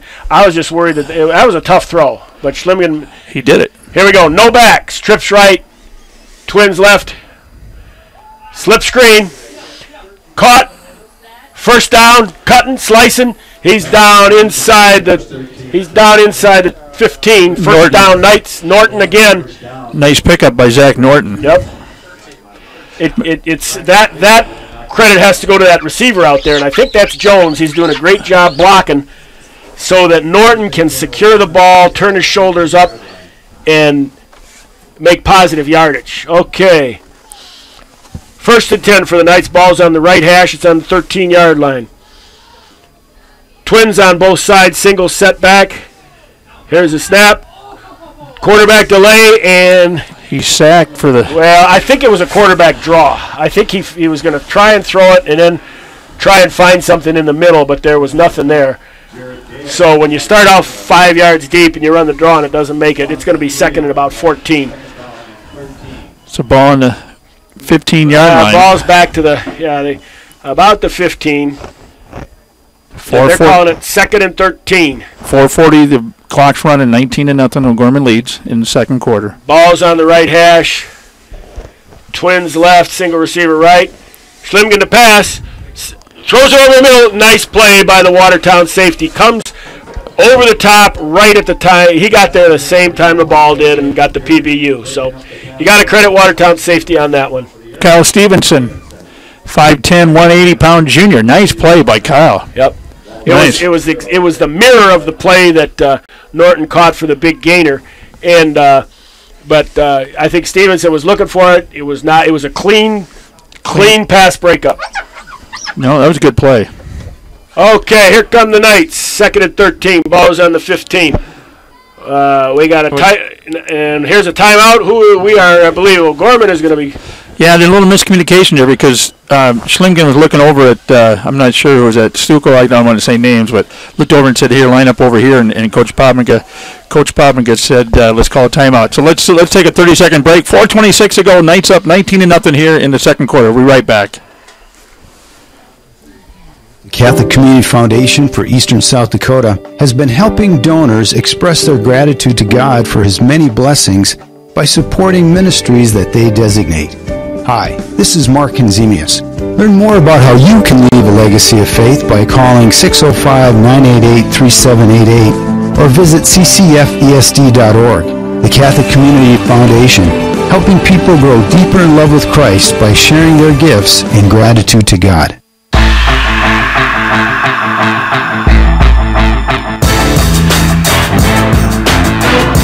Welcome back here to Watertown, South Dakota. Knights driving, 4:26 to go. Knights up 19-0 here. And the Knights have the ball on the 15-yard line, 3rd and 13. Okay, trips to the left. Schlimgen, no backs. Sets it. Jailbreak screen inside Stukel. Yep. And he's going to get 4 or 5, but he'll get down to about the 10. And that'll bring up... fourth. That'll bring up 4th down. And let's see if we call on Pavelka or decide to try and keep the drive going. Well, we got it down to the 3 without scoring here, so we need 7. Knights need 7 to keep the ball. Okay. 4th and 7. Here's the snap to Pavelka. It's a reverse, and I believe he is gonna walk in. Touchdown, Knights. Nice call, Coach. Perfect. Full flow to the right. Handed the ball off to the fullback, and he handed it off to Stukel, and the entire Watertown defense was way over in the pasture, and Stukel he looked pretty for about 10 yards. He knew he was untouched. As soon as he got the ball and cut the corner, he knew he was in. Yep. He was no defender there at all for him. He could style it a little bit, and he did. 25-0 here. 3:41 to go. Here's extra point by Connor.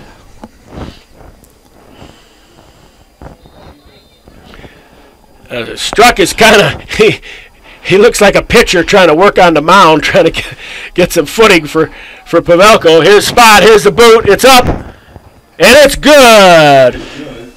That's just difficult. Not the other side's impossible, but it's difficult enough on snow and ice. Snow and ice on top of sand is 26-0. O'Gorman Knights. 3:41 to go into halftime. We'll be right back after the 60-second commercial break. Need repairs on gas pumps, tanks, and air compressors? Sioux Equipment Company can help. They serve Sioux Falls and the surrounding areas. Sioux Equipment Company also offers services for lifts, signs, decals, and tank truck equipment. Sioux Equipment Company at 605-334-1653 is a supporter of O'Gorman Knights athletics and activities. Did you know you can listen to the RPR network when you're on the go? Just search for Real Presence Radio in your app store. Listen live to any station across the network at any time, so you can stay connected to your local community from wherever you are. Plus, if you miss a program, the Real Presence Radio app is your one-stop shop for local and national podcasts, including our signature show, Real Presence Live. The Real Presence Radio app, with you every step of your faith journey.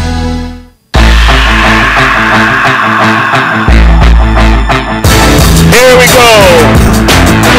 Knights have it set up for the kickoff. Again, the wind blows it over, so here comes Hackman to hold. And Pavelka is taking his steps off. And what is an interesting thing about Connor Pavelka? Here's the run-up. Here we go. Good kick down to the corner. It's muffed. He's going to let it go into the end zone, and it'll be a touchback.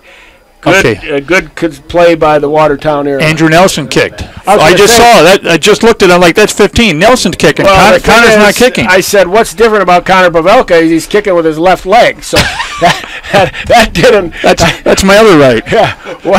I said, Connor, who do you think you are? Phil Mickelson? Get on the other side of the ball. And we saw him last week kick, right? He did. Nelson kicked last week, so that's nice to know we got another kicker. Well, we had 4 kickoffs and 3 extra points, and Nelson's a 5'9", 140-pound sophomore. There we go.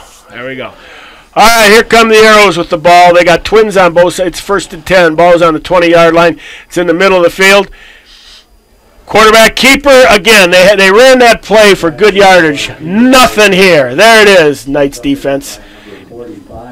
Nice. I love they're throwing some different defenses at them again, like we did last week with Washington. You're keeping Peters will be now. Look at Peters. He was on the end there. Now that was Kane Mikulska making that play, and he did a great job. He kept outside leverage. The quarterback pulled the ball, tried to get on around, and nothing doing. It's 2nd and 10. And we're back there with KG, Peters, and Mikulska in the front, and Webben is dropped back in the linebacker. So that's before. So we're kind of staying with that same. The KG and Peters, those are 3 active kids up there. 4-3 fronts for the defense. Okay, here we come. Watertown, twins, both sides. Ball's on the left hash. Again, they give it this time. It's the inside zone. They get a couple. Peters, KG. It's going to be 3rd and 6. Again, the chains are in our favor now. We're putting some pressure on them. Let's see. Are they gonna run the outside zone and try and keep it? Just everybody, don't worry about what they do. Everybody do your job, play your fit, get to the football. Here's a snap. Throwing. Oh, great play by the inside. Way over there. Knights knocked the ball down. Kowalczyk just about ahead of her. He got one hand on it, and he knocked it down. It was just a quick out. Kowalczyk got his hand on it, knocked it down, made the smart play. 4th and 6 here. Now they'll be punting into the wind. So we'll get the ball. We don't have a deep man. No, everybody's up. Everybody's up. We're going to just let the ball hit, let the wind be our punt returner. Yep. Good call. Oh, we got timeout. Yep, I think Watertown. Yep, Watertown calls a timeout, Coach. We got 2:12 to go, and Knights up 26-0 here. 2:12 to go in the half, and we'll be right back after this 30-second timeout. Crossroads Book and Music is a local source for Catholic gifts and supplies. From rosaries and medals to books and Bibles, Crossroads is here with materials to help individuals in their walk with Christ. Crossroads also features a large line of personalized gifts that are great for weddings, anniversaries, birthdays, or any special occasion. Crossroads is located at 41st and Grange next to Camille's. Crossroads, books, gifts, music. Hey, here we are back in Watertown, South Dakota. 2:12 to go in the half. Knights up 26-0, and Watertown's going to punt here from the 24-yard line. Well, I don't think they're in punt formation. I'm looking. Oh, no, they changed it. I'm looking for a quick kick here. It's 4th and 7. They give it. Oh, they throw the ball. It's nope. I don't understand. Incomplete, so they turn it over. I do not understand that at all. Why would you do that? You got the ball on the 24-yard line. They just gave us the ball on their own 26-yard line. Holy moly. Check that, 24-yard line. And you're down 26-0. Yeah, you got to go for it. I see that part, but I would think they'd been up a little bit more to do that. So there was a time and a place, and that wasn't either. So third straight possessions for the Arrows where they turned it over. 1st and 10. Ball's on the right hash. Twins on both sides for the Knights. Schlimgen, and he's going to be dropped. Here, we got to cash this one in. We can't let them get in momentum right before the half, stopping a sudden change like this. We got to cash this one in. Clock is running under $2 here in the half. Coming up at the half, we'll have the girls tennis coach Don Barnes. We'll talk about the girls state tennis tournament, and they did third place today. So we'll have a preview of that, and I spoiled it, but telling you what they got was third place. So spoiler, I'm sorry, folks, but. 2nd and 16. Ball's on the 31, right hash. 2 tights, 2 wides. And it's a bubble screen right.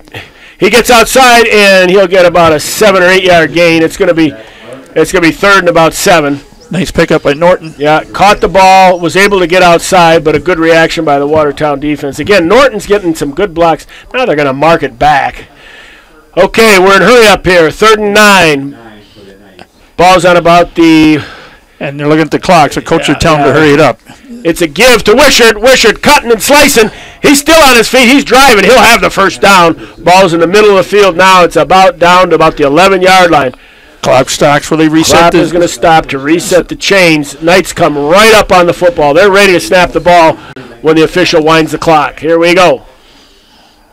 Twins right. Single receiver left. Tight end left. Keep to Schlimgen. They all run with Wishart. Big hole for Schlimgen up the middle. He gets to about the 1.5 yard line, 2 yard line. Real close to the goal line. Right up here, 44 seconds, guys. They faked the ball to Wishart to the left. The whole Watertown defense is over there trying to take him down. Schlimgen brings it in. Wishart to the left. He runs over a tackler, and we got a touchdown. Let me tell you. He just took him right. The meek get out of the way, the strong get run over, and the lucky ones fall off. He took him right down, just ran over him like a Packer. Don Nottingham. Here we go. Connor is still hitting the extra points. We got a right-footed kicker in there. So 31 seconds to go, 32-0. Connor's going to kick the extra point.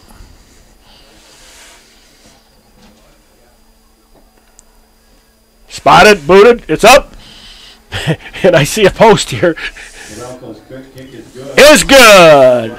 Okay, 33-0. 31 seconds to go in the ball game, and we'll be back after this Timeout. Way to cash in the turnover. Great job. Value Visor helps people and businesses discover, improve, and get the value from their businesses. With multi-certified valuation and mergers and acquisition advisors, they understand the complexities of valuations and negotiating in the mergers and acquisitions marketplace. For more information, you can contact Jameson Rounds, managing partner of Value Visor, at 605-370-6931 or online at valuevisor.com. Real estate through Murphy Business, Dakota Lakes. Welcome back to Watertown, South Dakota. 31 seconds to go. Knights are up 33-0. And who we got? We got Andrew Nelson going to kick now. Yep, again. Left footer. Yep, he's turning to the right there instead of the left, so he's kicking with his left foot. I was going to yell out, Pavelka, you're under. Here we go. Spot, here's the boot. Here we go. Ball hits the ground. They're letting the ball hit the ground. Watertown gets it. He's coming up. There's a hole there. Can we close it? Nice return, but we should be okay. The ball is going to be at about the 32-yard line, I believe. Looks like Michael Shea, number 3, and I'm going to say number 19, Drew Krause, on the stop to force him out there.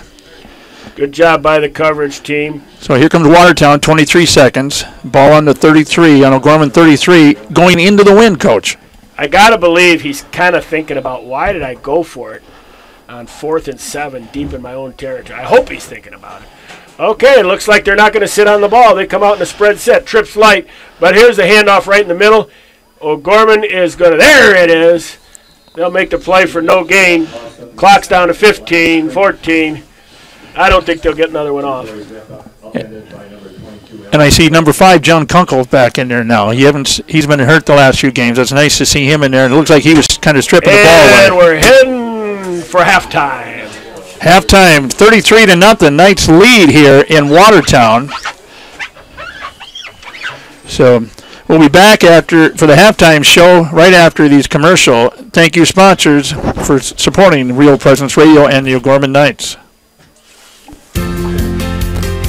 Do you have daily pain and discomfort that includes headaches, neck and back pain, and arm and leg numbness? Dr. Mark Hagen with Hagen Chiropractic Clinic provides gentle adjusting, x-ray evaluation, rehabilitation, and massage therapy to treat these symptoms. Hagen Chiropractic Clinic is located on 14th and Cliff, 6 blocks north of Avera Hospital. Hi, this is Dr. Mark Hagen with Hagen Chiropractic Clinic. Don't say ouch, call me at 361-OUCH. Crossroads Book and Music is a local source for Catholic gifts and supplies. From rosaries and medals to books and Bibles, Crossroads is here with materials to help individuals in their walk with Christ. Crossroads also features a large line of personalized gifts that are great for weddings, anniversaries, birthdays, or any special occasion. Crossroads is located at 41st and Grange next to Camille's. Crossroads, books, gifts, music. Need repairs on gas pumps, tanks, and air compressors? Sioux Equipment Company can help. They serve Sioux Falls and the surrounding areas. Sioux Equipment Company also offers services for lifts, signs, decals, and tank truck equipment. Sioux Equipment Company at 605-334-1653 is a supporter of O'Gorman Knights athletics and activities. Your family is depending on you to provide financial security for them. The Knights of Columbus can help you with insurance solutions such as disability income, long-term care, both term and whole life, annuities, retirement, and estate planning services. Join the Knights of Columbus today at kofc.org/join us for access to all these insurance services. Call Jeff Gillen at 605-759-7204. That's 605-759-7204.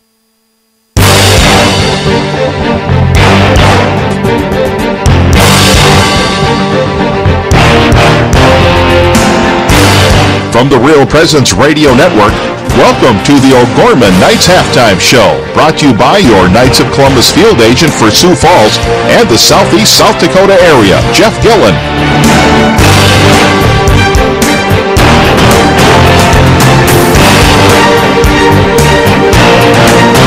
Welcome back to Watertown, South Dakota. Halftime here. Knights up 33-0 over the Watertown Arrows. Coach, what do you think of the first half? I mean, I saw a few mistakes, but other than that, it's pretty seamless for the Knights. All three phases were hitting on offense, defense, and kicking. We had a missed extra point, but that was because of the terrible skin of the infield down there and placing the ball. He had no plant leg. But, okay, we started out with a nice drive running the football. Against the wind, running the ball, put it in. Then the story of this game is a couple of nice charity from Watertown. We got the ball deep in their zone on a cause fumble, and it was a tackle, a cause fumble, and a fumble recovery. Then an unforced error by them, and then I still don't understand the call on 4th and 7 and deep in your own territory. But that was late in the second quarter. I mean, a little bit there, but the Watertown turned the ball over 3 times. They had a couple fumbles. Every time we went and took down and scored. So we did attack and we accomplished our goal and stuff. But I tell you what, you were 100% right. You're down on your own 20, our 24. If you're up a little bit more field, then I think. But to do that, I think he had to spark the kids. I'm gonna play devil's advocate a little bit. I think he had to do it to spark the kids, so they can prove that they can play with us. Well, I understand about trying to make a play when a play needs to be made, and they need somebody to make a play, but that I don't think was the time. That wasn't the time or the place, was it? No, because you're kind of putting your defense. If you're going to come back, you need your defense to play well. Well, and then you put your defense. It's not something that sparks them and gets their divers down. So he's going to have to do some. He's going to have to work some magic in that halftime room, and So what adjustments? If you're Watertown, what adjustments are you going to make here? I mean, with Gorman, we're not going to see too much, but now you can. I'm sure they're going to do a couple things. But what would you do? You're down 33-0 at half. As a former coach, what are you going to tell your guys? What adjustments are you going to make on defense? Well, I'm putting you on the spot. Defensively, sorry. I think they got, like on that reverse that went for the touchdown, they're all running after the ball. They're kind of playing swarm ball. What I would think, just go back to fundamentals. Look, guys, everybody on every snap on defense, you have a job to do. Just do your job. When we ran that, there should have been somebody. There's always on every defensive snap somebody who plays backside to play that reverse. And what I saw is Wishart running the ball to the right, and it wasn't just full flow. It was just everybody running after him. And so when they called the reverse, they obviously saw that either from the sideline or the press box. They said they're running with us like crazy, and the reverse was, he was at the hash, and I don't think there was anybody outside the middle of the field. No. And fellas, I will run through the scoring plays real quick, and then we'll take a break and head to our Inside O'Gorman interview. So O'Gorman has a lot of scoring plays. Zach Norton started up the scoring, the 1-yard touchdown run, 7:35 in the first quarter, and the Knights' first drive of the ball game. 2-point conversion failed there. Then Zach Norton had a 7-yard touchdown run. The extra point by Pavelko was short, 12-0 O'Gorman. 1:15 left in the first quarter.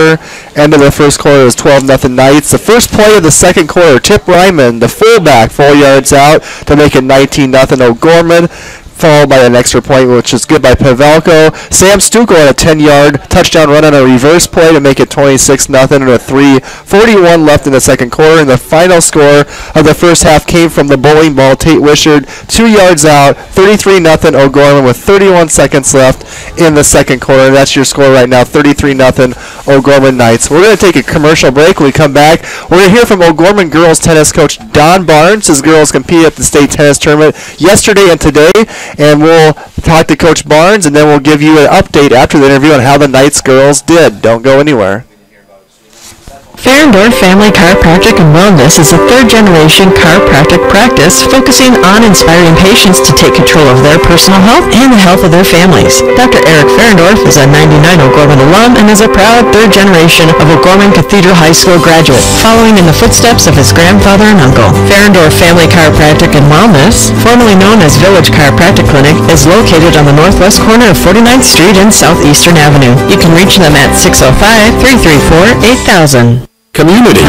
It's at the heart of everything we do at First Premier Bank and Premier Bank Card. From supporting area athletics to funding academic scholarships, we continually seek new ways to improve and strengthen communities we serve.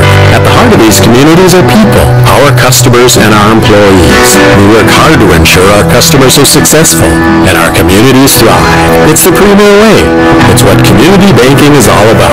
First Premier Bank and Premier Bank Card. Locally grown, nationally known. Morgan Stanley values long-term relationships with its clients. I'm Andy Demore, financial advisor with the Barnes Demore Group of Morgan Stanley's Sioux Falls office. Thad Barnes and myself know that building relationships begins with getting to know each client. We can create personal investment strategies to help meet retirement, education, and other financial needs. Andy and Thad can be reached at 338-6500. Investments and services are offered through Morgan Stanley Smith Barney, LLC, member SIPC. The Jericho Well is a group of men who believe the time is now to stand together and fight for our children's lives. We, the members of the Jericho Well, invite you to pray the rosary with us at 7 p.m. each Tuesday night at Planned Parenthood in Sioux Falls. Our mission is to protect the fruit of each womb, with Mary as our guide and Christ as our King. Real Presence Radio will be broadcasting this rosary live on October 22nd at 7 p.m. from Planned Parenthood. Come join us in the battle. Welcome back to Inside O'Gorman, sponsored by the Bishop O'Gorman Catholic Schools. I'm now joined by Sioux Falls O'Gorman girls tennis coach Don Barnes. The girls tennis season, coach, is a grind, as you've told me before in our previous interviews, with lots of matches running from the middle of August to early October. How happy are you with the consistency of your team's play throughout this long season, and do you feel like your girls are starting to peak right now as they head into the state tournament? Take a season ago, we lost Danielle Sabata to graduation and Maddie Wynn. Those were our one or two players. And I was just kind of hopeful that maybe this year we could go 500, maybe a little bit above 500. The gals are kind of feisty. We don't have a lot of so-called superstars, but we have some depth from top to bottom. A lot of our girls are actually pretty even.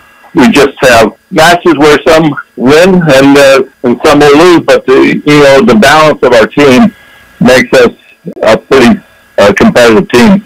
And Coach, for people who might not be as familiar with the girls on your roster this year, I know you mentioned your big losses, the two seniors last year, Danielle and Maddie. Who will be the girls representing the Knights at this year's state tennis tournament? Sage Bernard will play one. Rima Jamus will play two.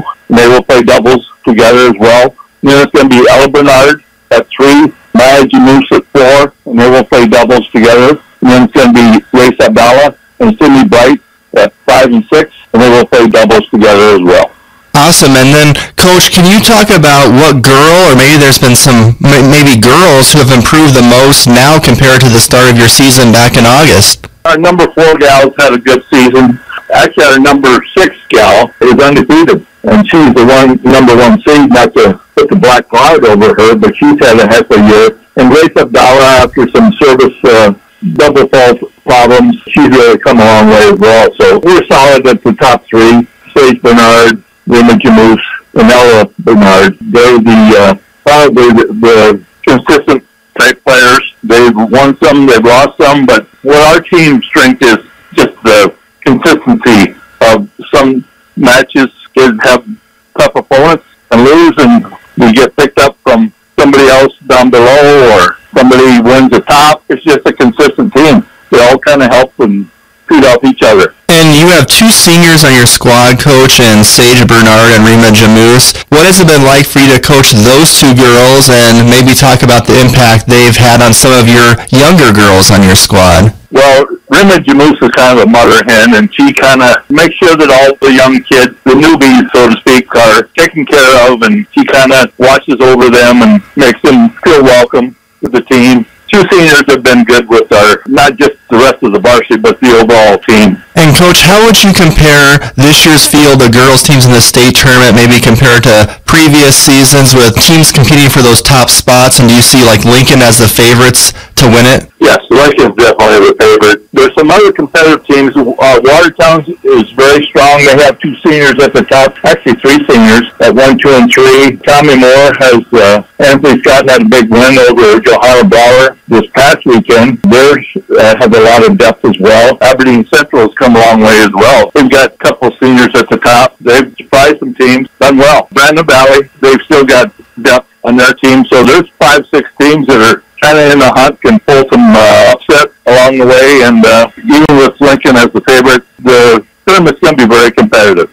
And finally, Coach, what are your expectations for your girls in this year's state tennis tournament? And do you think having it in Sioux Falls possibly can help your girls not having to travel? You know, you can sleep in your own beds and all that, kind of being a host team, so to speak. Yeah, we know what that's about. We just spent 2 days in Rapid City, so yeah, there's a bit of a home court advantage in tennis as well as any other sport, and the crowds, I think, will be on our side, and all of Sioux Falls' side. So it's an advantage for us, and hopefully we can take advantage of it. Thank you so much, Coach, and good luck in the state tennis tournament. All right, thank you. All right, we want to thank Coach Don Barnes, and we do have an update. Dan Meyer gave you a little spoiler if you're listening about 10 minutes ago. The O'Gorman girls today finished 3rd overall in the state girls tennis tournament. All that was in Sioux Falls for AA over at Match Point indoors because of the weather. So the Knights were in 5th place coming into the day. They finished in 3rd. So congratulations to Coach Don Barnes and his girls getting 3rd this year in the state tennis tournament.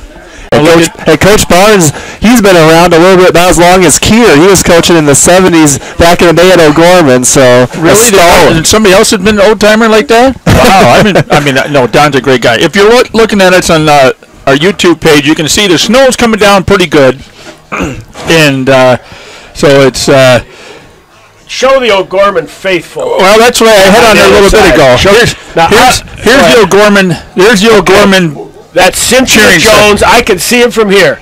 Cynthia Jones, and it looks like also, it looks like Lisa Jones. So you got the 2 Jones sister-in-laws, Scott's wife Lisa, Putzer's wife Cynthia. Well, that's not her. That's not Cynthia. Well, they're here. I saw them here. Who are they then? I'm trying to figure who that is. I know we got... That looks like Lisa. Well, you guys are trying to... Wildy's. Okay. Okay, anyway, God love I can tell you, our crowd here... It is, 64. You got 64 on it. That's we got our greatest broadcast audience in history because nobody's at the game. But we got Putzer and Cynthia Jones. We got Scott and Lisa Jones. And I think I saw Brian. I saw Murph. I saw him skulking around here somewhere. So I know 5 fans. 5 of the 7 I know personally. So go Knights. They're probably sitting in the car listening to the game and watching the best they can. So Inside O'Gorman is brought to you by Bishop O'Gorman Catholic Schools. Our 6 elementary schools, junior high and high school, exemplify gospel values, strong student achievement, and community service. Each and every school is dedicated to a mission of forming the community of faith and learning by promoting the Catholic way of life through gospel values and academic excellence. 2:21 left to go here in halftime, and Knights are up 33-0. So we'll be back after a 30-second timeout. Value Visor helps people and businesses discover, improve, and get the value from their businesses. With multi-certified valuation and mergers and acquisition advisors, they understand the complexities of valuations and negotiating in the mergers and acquisitions marketplace. For more information, you can contact Jameson Rhodes, managing partner of Value Visor, at 605-370-6931 or online at valuevisor.com. Real estate through Murphy Business, Dakota Lakes. All right, we are back at halftime. O'Gorman and Watertown. It's time for a scoreboard update. We have not an update yet. I think we'll have one soon on a final score. It's 18-15 Lincoln over Harrisburg in the fourth quarter.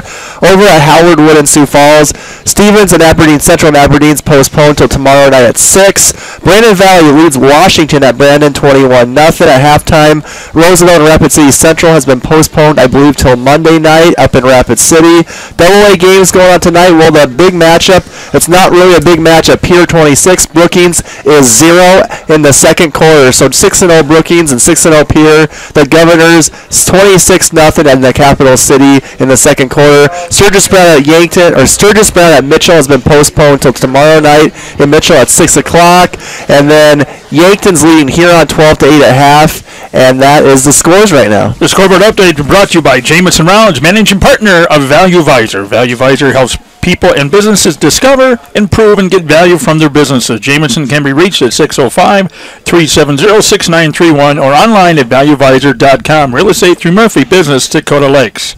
I just want to go back to what Dan Johnson said before the break about the Catholic schools. Mrs. Fritsch and I were fortunate to put all 5 of our children through K through 12, and it's the best investment you can ever make. I'm in the investment business, and there's no return that pays better than investment on human capital, and that's what we're doing. And it's not just human, it's spiritual, and it's a community. So it's the best money you can ever spend. And we got to give a shout out to Robin, right?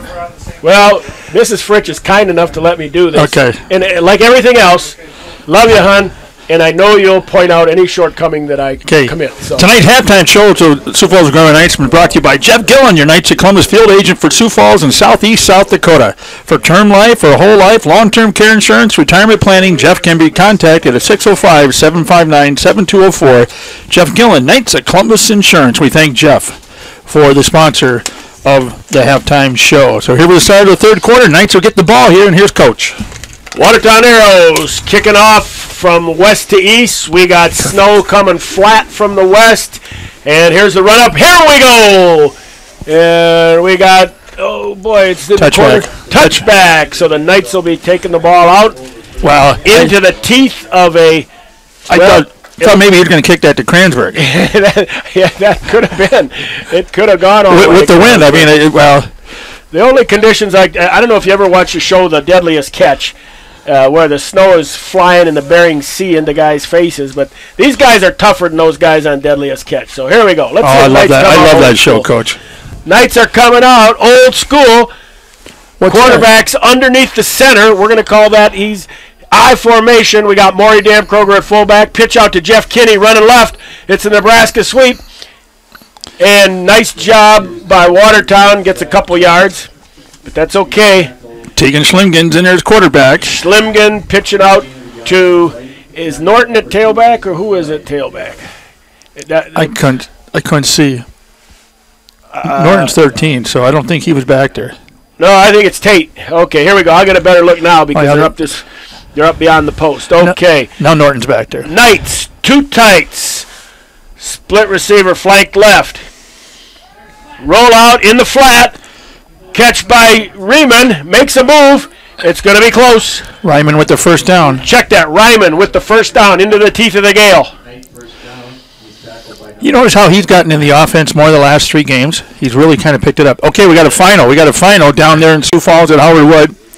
The Lincoln Patriots beat Harrisburg 18-15. So Lincoln's ranked number 2. They go to 6-1. Harrisburg goes to 5-2 on the year. There's about 5 teams. Here come the Knights. 1st and 10, right hash. Ball's on the 30-yard line. Two tights. Toss left to Jeff Kinney behind Damkroger's block. He cuts it up. He gets about 9. Ball's on the ground.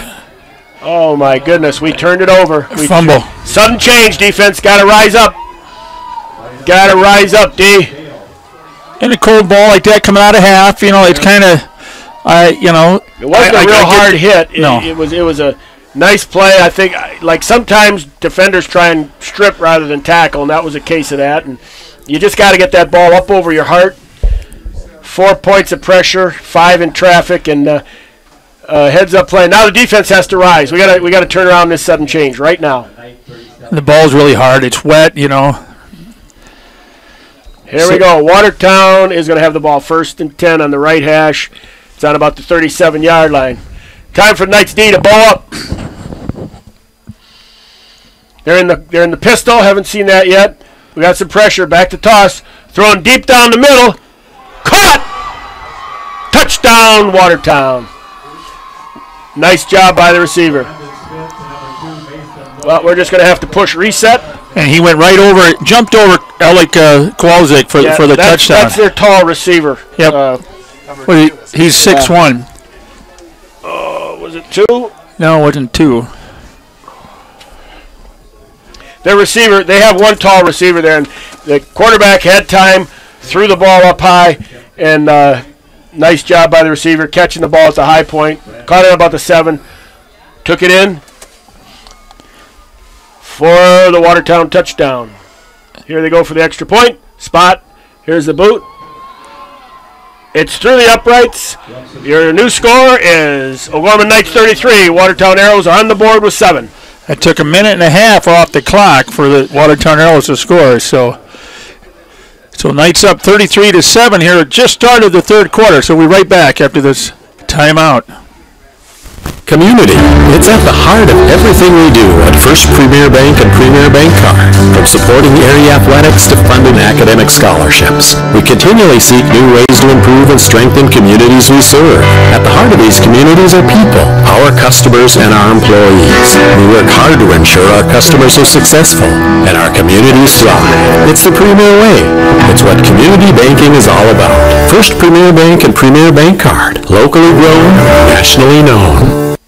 Real Presence Radio is now on Google Assistant devices, including Google Home, phones, tablets, and smart displays. To start this action, say something like, "Okay Google, talk to Real Presence Radio." It will then ask what station you want to play, to which you can respond, "Play Sioux Falls," or "Play AM 970," or "Play WWEN." From there you can use words like play, pause, and stop. Listen to RPR anytime, anywhere, now on Google Assistant devices. Watertown Arrows kick with the wind. Ball goes out. Knights will start their second offensive possession in the second half. Balls will be on the 20-yard line. And we'll have to just forget about that one, come out and execute. We'd lost the ball after about a 7 or 8 yard gain. And first turnover of the night, though. Yeah, okay, here we go. Now we're back in the gun. Twins right, twins left, balls in the middle. Wishart, set. Oh, throwing a slant. Almost intercepted again. A little bit of a dangerous throw there. Who was that? I thought it was Number two for them. Mason Lloyd. Just ball was intended for Ryman. And Mason Lloyd's the 5'10", 155-pound senior is a cornerback. Knights stay in the spread. They're in the gun. Twin handoff to Wishart. He turns up. I tell you what, the Arrows are fired up. No gain. Wishart trying to slant left. And look how the snow has picked up since. Yeah, it's going to be third. He did gain a couple at the end. It's going to be third and about 8.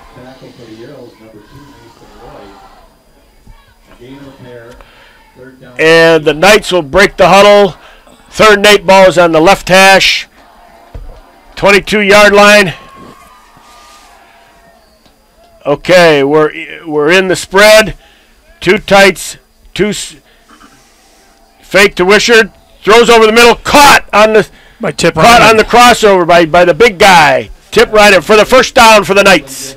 You know, I said that before. He's really kind of changed it. The first 2-3 games, he really wasn't playing much offense. He was in there, but now all of a sudden they're getting used more. And think about it, you get him the ball and he blocks and he gets the ball, and a great asset to the Knights, Tip Ryman. I think he's just it's a hats off to the staff for seeing a way to put a big athlete like that and help you out. Knights stay in the spread. They're in the gun. Trips right, going into the wind. Wishart is left. Delay to Wishart. He's going to get about 2 or 3. That's the thing. When you're in the gun and you run the delay, you start out 4 yards behind the line of scrimmage. So he ran 7-8 yards there for that 4-yard pickup. But he got 4. It's going to come up 2nd and 6. We can get 4 yards every play. It's going to be. We're even with the chains. When you come up 4 yards on first down, you're even with the chains. Here we go. 2nd and 6. Ball's on the right hash. Check that left hash. Knights come out with trips to the right. Single split to the left. Wishart set to the left. Slant, RPO, caught. Just, let's see. It's going to be awful close. Let's see the spot. Was that Bird with the ball? Yep. Jacob Bird catch, and he gets the first down. He got hit hard, but he hung on the ball. He hung on to it, and he dipped his shoulder and drove for about just a couple inches, but it's enough to make him move the chains. Here we go. First time we said his name tonight. 1st and 10 for the Knights. Ball's on the 45. It's left hash. Trips right. Single receiver left. Here's bubble screen right to the wide of the field. We're going to get downhill. Stucco. We're going to get about a 6-yard gain.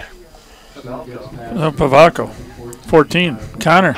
Check that. I said Sam was right there with Sam was the blocker. Yeah. Number 2, Stucco was the lead blocker. The receiver was Pavelko, and Stucco did a good job blocking. I said 6 yards. The officials are going to say 5. So we're going to keep it. He's going to keep it on the ground, I would think. Let that clock run. 8 minutes to go here in the third quarter. 33-7 Knights lead. We need to answer that mistake with a nice drive. Okay, Knights in the spread. Twins into the boundary. Pro set to the top. Give to Wishart, and he is going to be stopped for about a 4-yard loss. He was running sideways. It was a sweep, and Watertown was able to get several guys the ball right away. They like that left side, but that left side, they're containing a little bit more. Well, to me, when we were successful running Wishart wide, we had an extra flanker over there. We had a tight end and 2 flankers. This time we only had a tight end and 1, and I think we missed that extra hat over there helping Tate. Okay, slip screen to Tate, and he can't handle it. Ball was thrown a little bit high. It's going to bring up a fourth down. 4th and about 8. So the Knights will have to punt into the wind. Everybody's got to do your job on this one. Blocking and coverage. Good snap, good punt. Nice thing about it, we haven't punted yet tonight, and I hope, everybody's got to execute their job. This is a big play. He's going to go for it. Is he? I bet so. Yep. How about do we go quick kick out of this? Here we go. 4th and 8. Knights. Here's a snap in the shotgun. Schlimgen throwing it up down the middle deep. And it is... No flag? Well, I think they both had position. I thought it was well played. We threw the ball inside, and the Watertown Arrow receiver was inside. So Connor, nice attempt, but I thought it should have been a defensive. Well, he has a right to run down the field, and he was inside of Connor, and the ball was thrown inside. There was no way. All he had to do was continue to run down the field. There's no way Connor could get it. So the Knights turned the ball over here with 7:12 in the third quarter. Here we go. 1st and 10. Watertown Arrows. Ball's flat in the middle of the field. It's on about the 46-yard line. And somebody missed, or we got... Well, the Arrows were short of tackles, so here comes another tackle coming on. Let's run. What happened? Run over that guy. What happened there? He's not in the game. Here's a snap. Back to throw. Pressure. Thrown in the flat. Turns it up. Okay, I don't know what. He looked like he was faking a pass when he was 3 yards downfield, but nice contained by number 5, John Kunkel. Yep. They do get the first down. Kowalczyk was out there. Just a little quick. It wasn't a bubble screen, but it was just a little quick rim route. Caught it in stride. Was able to get the first down. Okay, here we go. 1st and 10 for the Arrows. Ball is on the left hash. 30-yard line of the Knights. Pistol set. Here's the snap. Deep. Throwing deep down the middle. That's a tall guy. He catches it. They're one-on-one with about a 6'3" against about a 5'9", and they made the most of it. With the win, too. Yeah, they got the win. Ball's on the 3-yard line.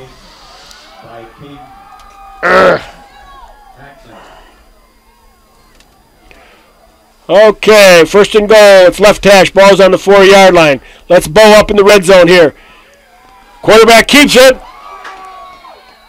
And he's going to score. They give a late call.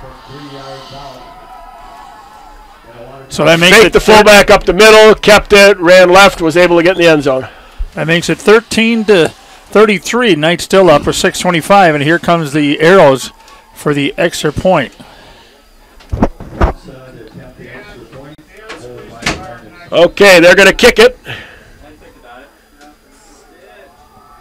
Try to make it a 19-point game. Ball is down.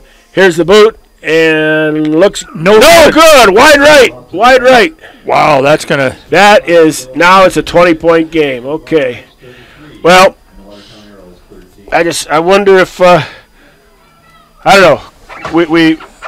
We tried to keep the ball into the wind, gave it up, and it didn't work out. Well, let's come back. It's 6:25 to go in the third. 33-13. We'll be right back. At McGuire Iron, we believe in building a better tomorrow by providing unmatched services to deliver life-sustaining water. We're a family-run company that has been in business for over 100 years. We pride ourselves on using faith principles in our business practices every day. This deep faith in the church is why we support the Sioux Falls Catholic school system. From all of us at McGuire Iron and the Jones family, we wish all the O'Gorman students and student-athletes good luck this year. The Jericho Well is a group of men who believe the time is now to stand together and fight for our children's lives. We, the members of the Jericho Well, invite you to pray the rosary with us at 7 p.m. each Tuesday night at Planned Parenthood in Sioux Falls. Our mission is to protect the fruit of each womb, with Mary as our guide and Christ as our King. Real Presence Radio will be broadcasting this rosary live on October 22nd at 7 p.m. from Planned Parenthood. Come join us in the battle. There's the kick. Watertown kicks off. O'Gorman gets it down the left sideline all the way up. OG will start their third possession of the second half right at midfield, maybe their own 48. Great job by the kick return team. And I believe that was Jacob Bird running the ball back. It was on the break, but... And as I said a little bit ago, the snow is really starting to pick up here in Watertown right now. All right, they're going to spot the ball on the 45. It's on the left hash. Okay, here comes OG. Now, Schlimgen is still in the game. He's in the gun. We got a pro set to the right, twin set to the left, single set back. There we go, and give it to Tate Wishart. Slant play off to the right. He gets about 5. Good blocking, good hard running. Well, they're going for the ball. You can see that. They're going for the ball. Yeah, and that's going to help Tate because he's going to clamp down on that ball, and he's going to keep them those legs driving, and he'll get some extra yardage that way. Here we go. Ball's at midfield, right at the 50. O'Gorman, pro set left, twins right. Here's the snap. Swing out to Wishart. He catches it clean. They're right there to make the play, though, for a loss. That was dangerously close to being a lateral. 3rd and 7. Tate slipping off. It looks to me like Tate is kind of hobbling. I thought that last play he was hobbling when he got up over here. We don't need that. So, he got hit pretty good there in that second quarter. Game, or are they? He's on the bench. Tate's off. Okay, so coming in for him would be. Well, Norton's in the... I believe they got Norton as a setback. Yep. And Nelson's over there. Okay, here we go. Ball's on the left hash. Trips to the right. Single receiver split to the left. Gun. Single setback. Back to throw. Schlimgen pumps. Down the sideline. Could be. Caught! And we're going to score, and I believe... Who in the world? That's 24? Is that Bird? The Bird man? That Jacob Bird? Yes. Looks to me, number 24, Jacob Bird on the fly route. Nice 52-yard gain. And he flew by the defender. The ball was a little short. He had to slow up for it, didn't he? Great job by Schlimgen, though. What he did was he pumped and pulled the safety off, so he got Bird one-on-one. He put the ball up wide and outside that only Bird could catch it, and he caught it on about the 15, and he ran it in. Great play by O'Gorman. He just flew right down there and swept it. Yep. So now Connor, I think they're going to go for 2 here. They just may do that because they're into the teeth of a gale, plus they're in that the infield. The skin has deteriorated. There's a huge puddle at third. Somebody's late coming out of the field. There's another puddle right where they're going to set the ball. There's a puddle there. Oh, they are going for it. Yeah, it makes sense because I don't think Connor could get any kind of a plant leg at all. Gun, student body right, reverse left. They smelled it out and no good. Oh, I thought we ran through a couple tacklers, brought down just shy on the old tight end reverse. Tip Ryman had it and came up short. Nice drive by Tip though. Nice. They had drive. it for a loss. He busted a few tackles, turned his shoulders up. I thought he was going to get in, then they brought him down. So 39-13 with 4:48 to go. So we'll be right back after this 30-second timeout. Sioux Equipment Company can fix, sell, and repair gas pumps, tanks, and air compressors. They offer sales and services for lifts, signs, decals, and tank truck equipment in Sioux Falls and the surrounding areas. Sioux Equipment Company is located at 1310 East 39th Street in Sioux Falls, just off of East Benson Road. They can be reached by calling 605-334-1653. Again, that number is 605-334-1653.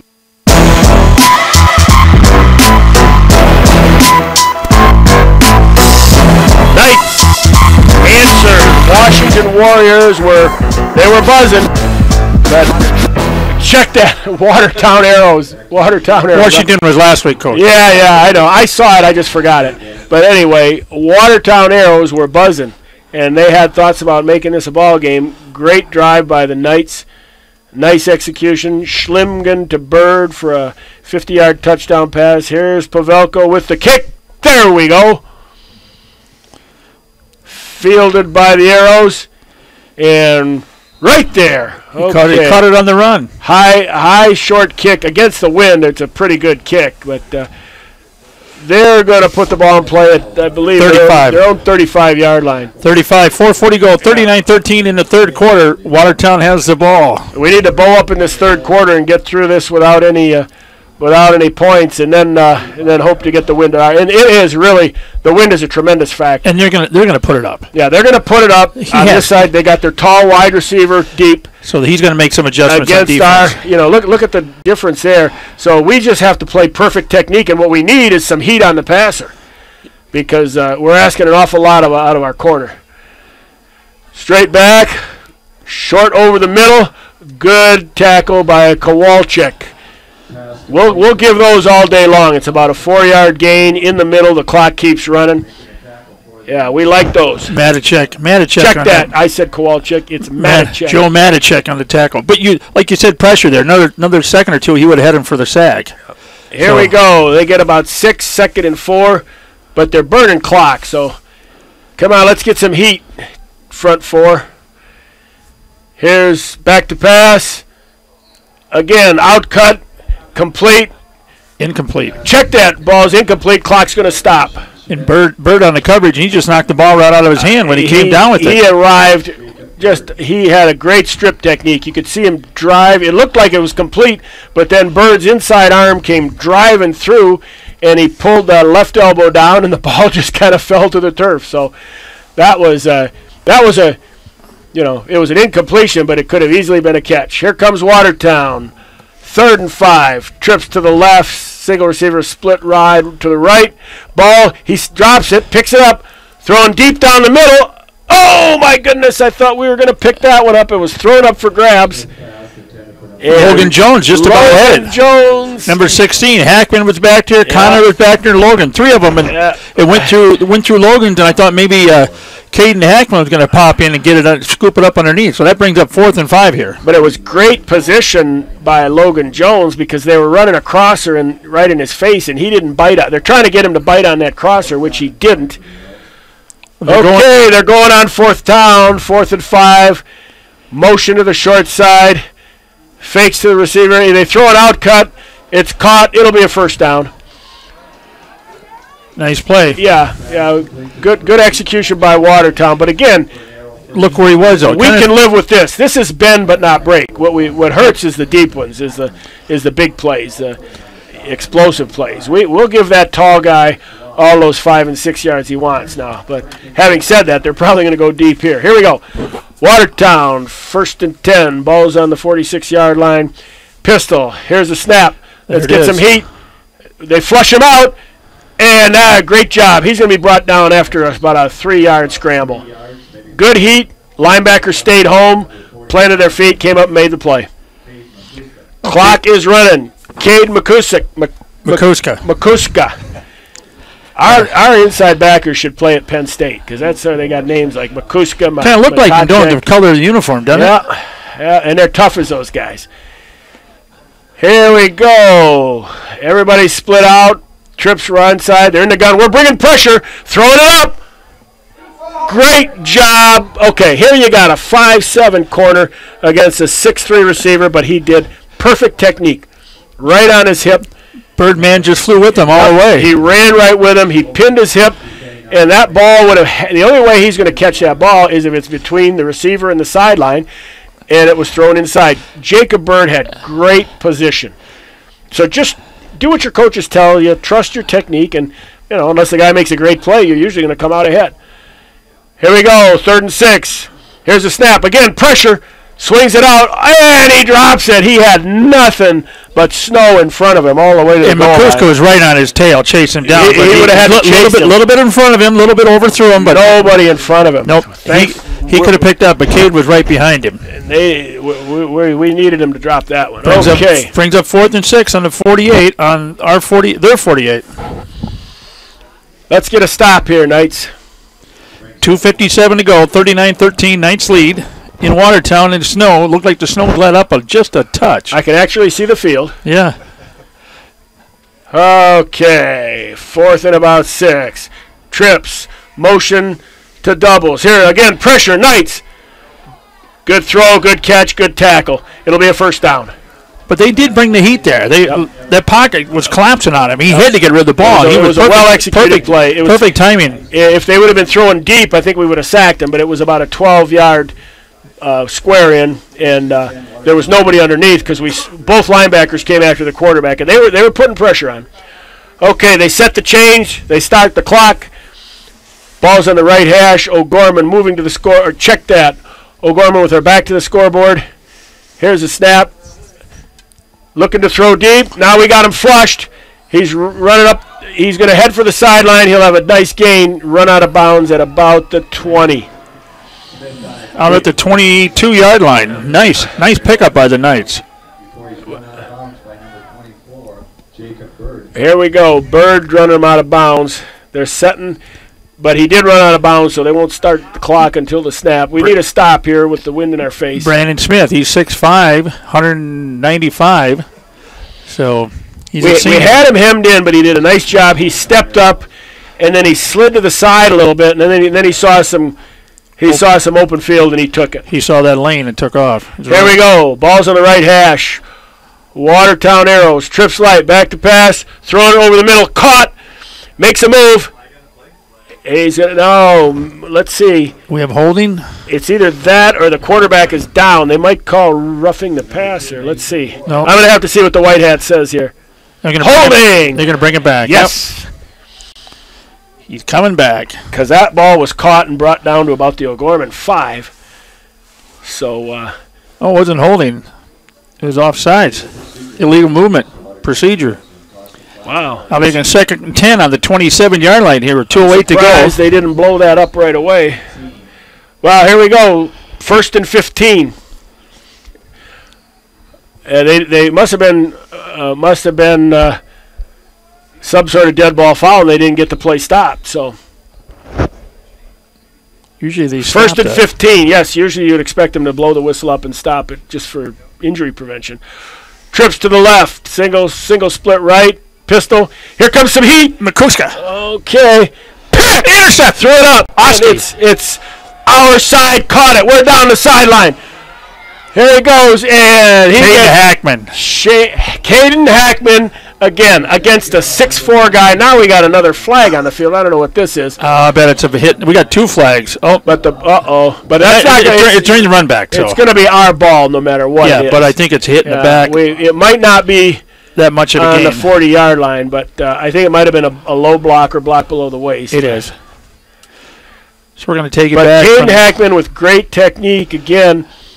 He didn't bite on the route in front of him. He stayed under it, and the ball kind of sailed a little bit, which it sometimes thrown with the wind that ball sailed, and he was right there, picked it up, and he set sail down the sideline. About right where he intercepted it. Yep. And KG came in with the block, as our producer Brett telling us. A little bit hard seeing with this window all fogging up and everything, and with the cameraman in here, we're like in a little. I'm not going to bark at KG. He's it's an aggressive mistake, and he'll get better. He'll learn from that. Okay, ball's in the middle. Pros right, flanker right, Twins left. Single setback. Throwing it up, and it's just a little bit. Who is our setback now? Let me see. Yeah, we're going for it all on Norton there, and he was behind the defense, but again, the ball really, it was like hitting a 9-iron into the wind. It just kept going up and up. We're lucky. Okay, minute 51 in the wind. I think I'd want to run it here and get some first down and get. What you and I think doesn't matter. These are the guys. I know. They got wives. They got mortgages. They got kids. You just figured that out now? These guys have devoted their lives to football, and I'm not going to try and second guess it. Here we go. I'm the better armchair quarterback. Trips left. Single receiver right. Setback to the right. Tell me who that setback is. Is that okay? Swing pass to the left. That's Tate. Turns it up. First down. Down the sideline. Cutting, slicing, gets to across midfield. Okay, Tate Wishart is back in. Good to see. Tate's the dirtiest one out there. Good to see. Look at that. I'm serious. I love that. The grime and you can tell who's working his tail off tonight. Number 30, Tate Wishart. He's a workaholic, the horse out there. He just goes and goes and goes. Energizer bunny. I'm just glad to see him come back because I was a little worried with him limping around, but. He said, I'm not going to save it up for the prom. I'm going to get out there and play. So here we go. Trips right. Split left. Tate Wishart set to the left of Schlimgen. And they try that slip screen to the right side of the field. Shoot over Norton. Yep. A little bit. So that's tough. I forgot. Gorman doesn't have a prom. He's not going to save it up for the senior dinner dance. No, winter formal. Yeah, or winter form or whatever. Which is always around. Nobody ever invited me to those things anyway. I can see why. Anyway, minute 24 to go. Knights have the ball on the 48-yard line. 39-13 to go in the third quarter here from Watertown, snowy Watertown. Ball's on the left hash. 2nd and 10. And Schlimgen. He's in the gun. Oh, now the receiver ran a slant and the ball was thrown and out, so we got an incompletion. That was Gunner. Somebody, they just weren't on the same page. Gunner made an in move like a slant, and Teagan delivered the ball outside, and fortunately the defender sank in with Gunner, so there was no problem, but it was an incompletion. 3rd and 10 here. Here we go. 48. All right, 3rd and 10, left hash. It's on the 48-yard line. Schlimgen in the gun. Twins on both sides. Handoff. Check that. He pulls it in. Schlimgen right up on the keeper, on the inside keeper. He's going to be brought down after about a 6-yard gain. He's going to be short.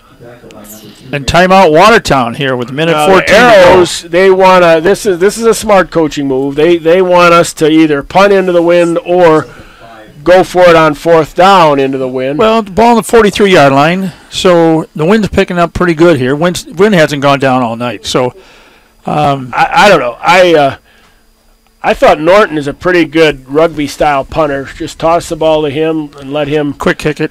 Let him try and punt it down into the skin of the infield. Let them take the ball. Let them put the ball in play. Well, don't get it up so high. Just try to keep it a low kick out there. And so, if we pick up 15 yards, that's better than giving the ball on the 43. Get the ball down on the, on the 25 or to, pick up another 20, 25 yards.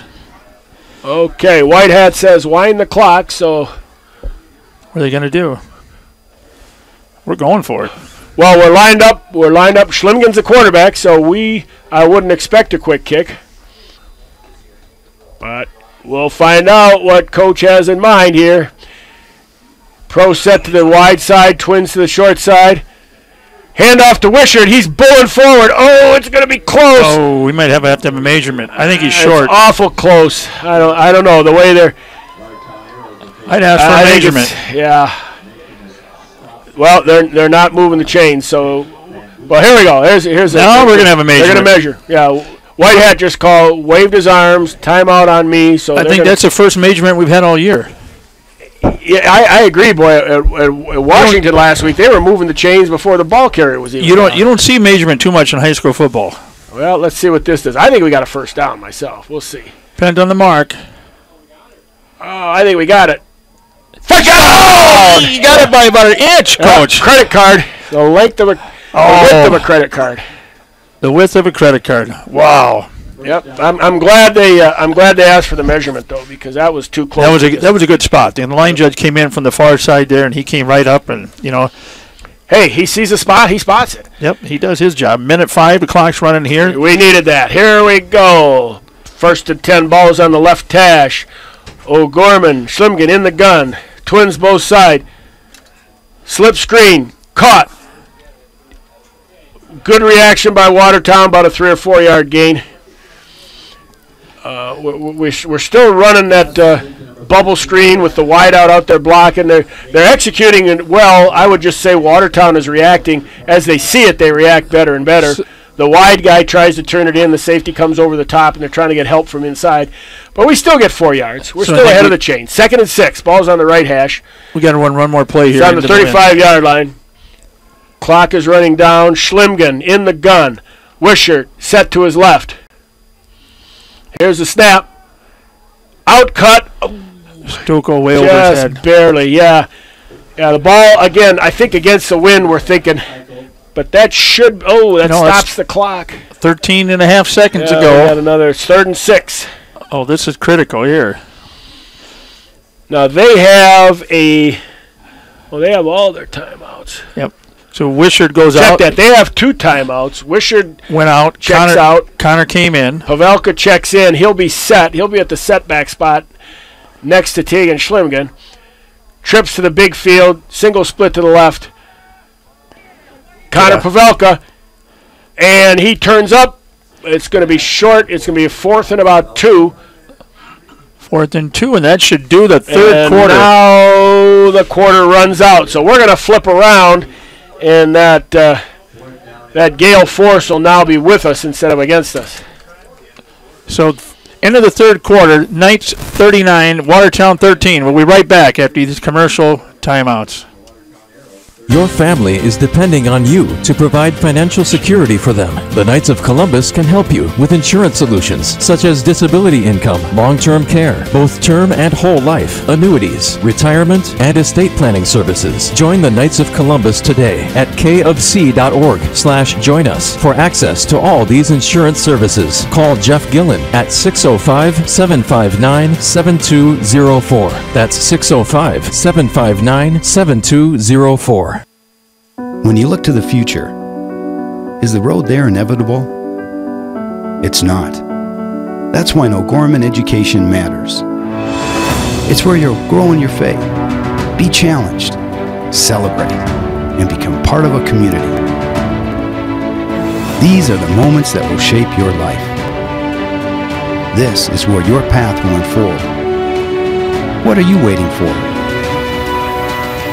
You belong in blue. 4th and 3. O'Gorman on the left hash. Trips to the right.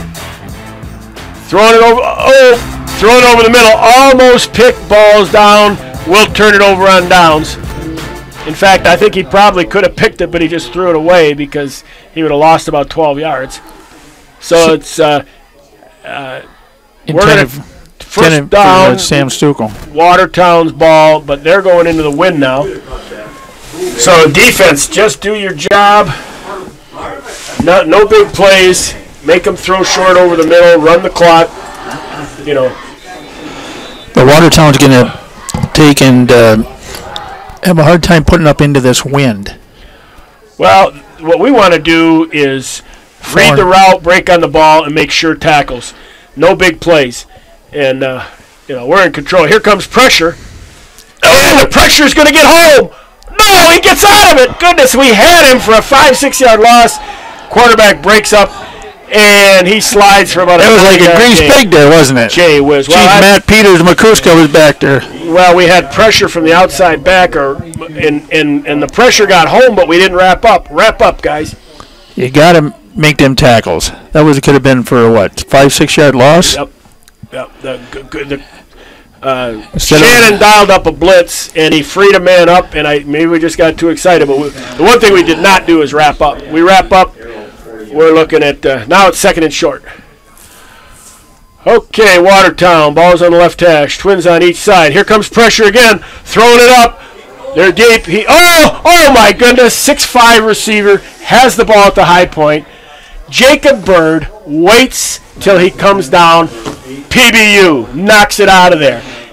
Receiver had both hands on the ball. Nice play. Nice play. Great play by Jacob Bird. You can tell he was taught good. Well, I think he's got some heredity too. Well, that's what I'm getting at. And now they're they're moving the ball way down, just like they did complete it. We have a flag. We had pressure roughing the passer. Roughing the passer. I didn't see it because the ball went up high down the sideline. So, come on, guys. We don't need to give them. We make a great play, and then this should be 3rd and long. Here we go. 1st and 10. Ball's in the middle. It's on the 45-yard line. Watertown going toward the skin of the infield, into the teeth of the gale. Trips right, single receiver split left. They're in the pistol. Set back right behind the quarterback, showing pressure, bringing pressure. Throws it over the middle. This one caught for about a 4-yard gain. That's what we got to do. Play the route, break on the ball, sure tackling. We can give up a lot of those. It takes a long time to get the ball down the field because the clock is still running. Matichek on the tackle. Well played, Matichek. 2nd and 6. Ball's on the left hash. Same set. Trips right. Single receiver split left. Pistol set right behind the quarterback. No pressure. 4-man rush. A little bit of a... Get him. Here we go. We get home. Ball's loose. It's on the ground. I believe. I didn't want to get you too excited. The ball Matichek was there. Makuska was there. Peters was there. A purple jersey fell on the football. Wow, nice pressure. Nice way to go for the ball. 4-man pressure. No blitz. Good coverage. With 4-man pressure, you got 7 guys dropping. Kind of crosses up the quarterback. He held it a little too long. And the big guy, check that. He tried to step up. Peters was there, tried to step out. Matichek took him home. 3rd and 8. 3rd and 8 for the Arrows. Trips to the big field. Single receiver split left. They're in the pistol. Here's pressure. Here's big pressure. No. They get it. They get the ball down. They're going to get a big gainer. We sunk everybody. We sunk. We brought 6 guys.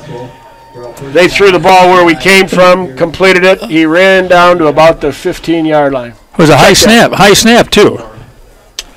Well, I thought one of our inside guys was going to get freed up, but he did come free, but then he slipped, and the quarterback was able to deliver the ball. We got caught there.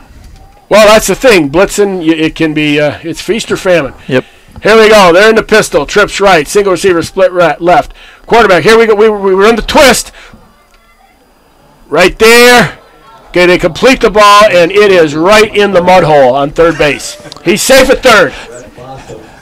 Nice slide in the 3rd. Yep, he's safe at 3rd. The 3rd base coach. But there's 2 outs still. Trying to wave him home, but there's 2 outs still. Now we want to funnel him into that mud hole. So there's an actual mud hole right there on the 15-yard line. I can't believe they didn't. Yeah, I can't believe they couldn't get somebody to fill that thing in with some engineered fill or something. There's got to be some sand around. 2nd and 5. Yeah. Oh, look at our guys are trying to line up. Here we go, and the ball is underthrown into the wind, so it's going to be 3rd and 5. And you can bet. Our guy was trying to adjust the coverage, and he's slogging right through this. This puddle has got to be 10 feet deep and 20 feet wide, and it is like 2 or 3 inches in depth. In fact, I think you'll need a license to go near it. I mean, I just can't believe they wouldn't fill that in. It's amazing. Yeah, you can bet Watertown not going to run that way. Keeter would have filled it in. Keeter would have. I tell you what.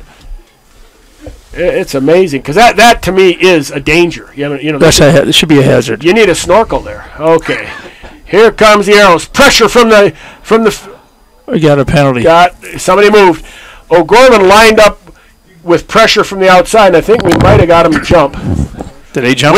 We did. Yes, we got him to jump. Good. The legal procedure. We brought Makachek. We brought our two backers right to the corner, like they were going to both come from the same corner, and I think the Watertown lineman kind of double clutched and. So Cade did good. Third and 10 now on the 16. All righty. I just hope our little corner doesn't run into that mud hole because it's over his head. I mean, he could drown. It's Watertown Arrows with the ball.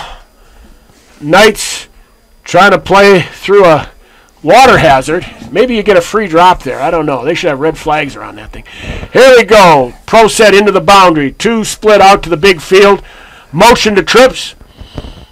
Pressure! Oh, he shakes the pressure off, but now that time the water helped us. The Watertown player, there's 2 or 3 areas of obvious water. He's trying to cross over the middle water.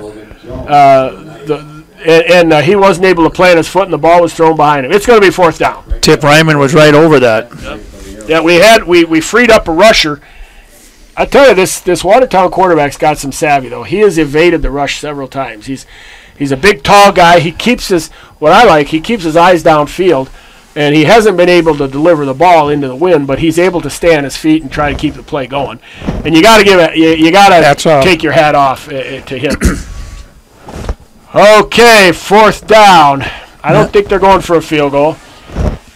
Trips into the boundary. Single receiver split left. Here's a snap.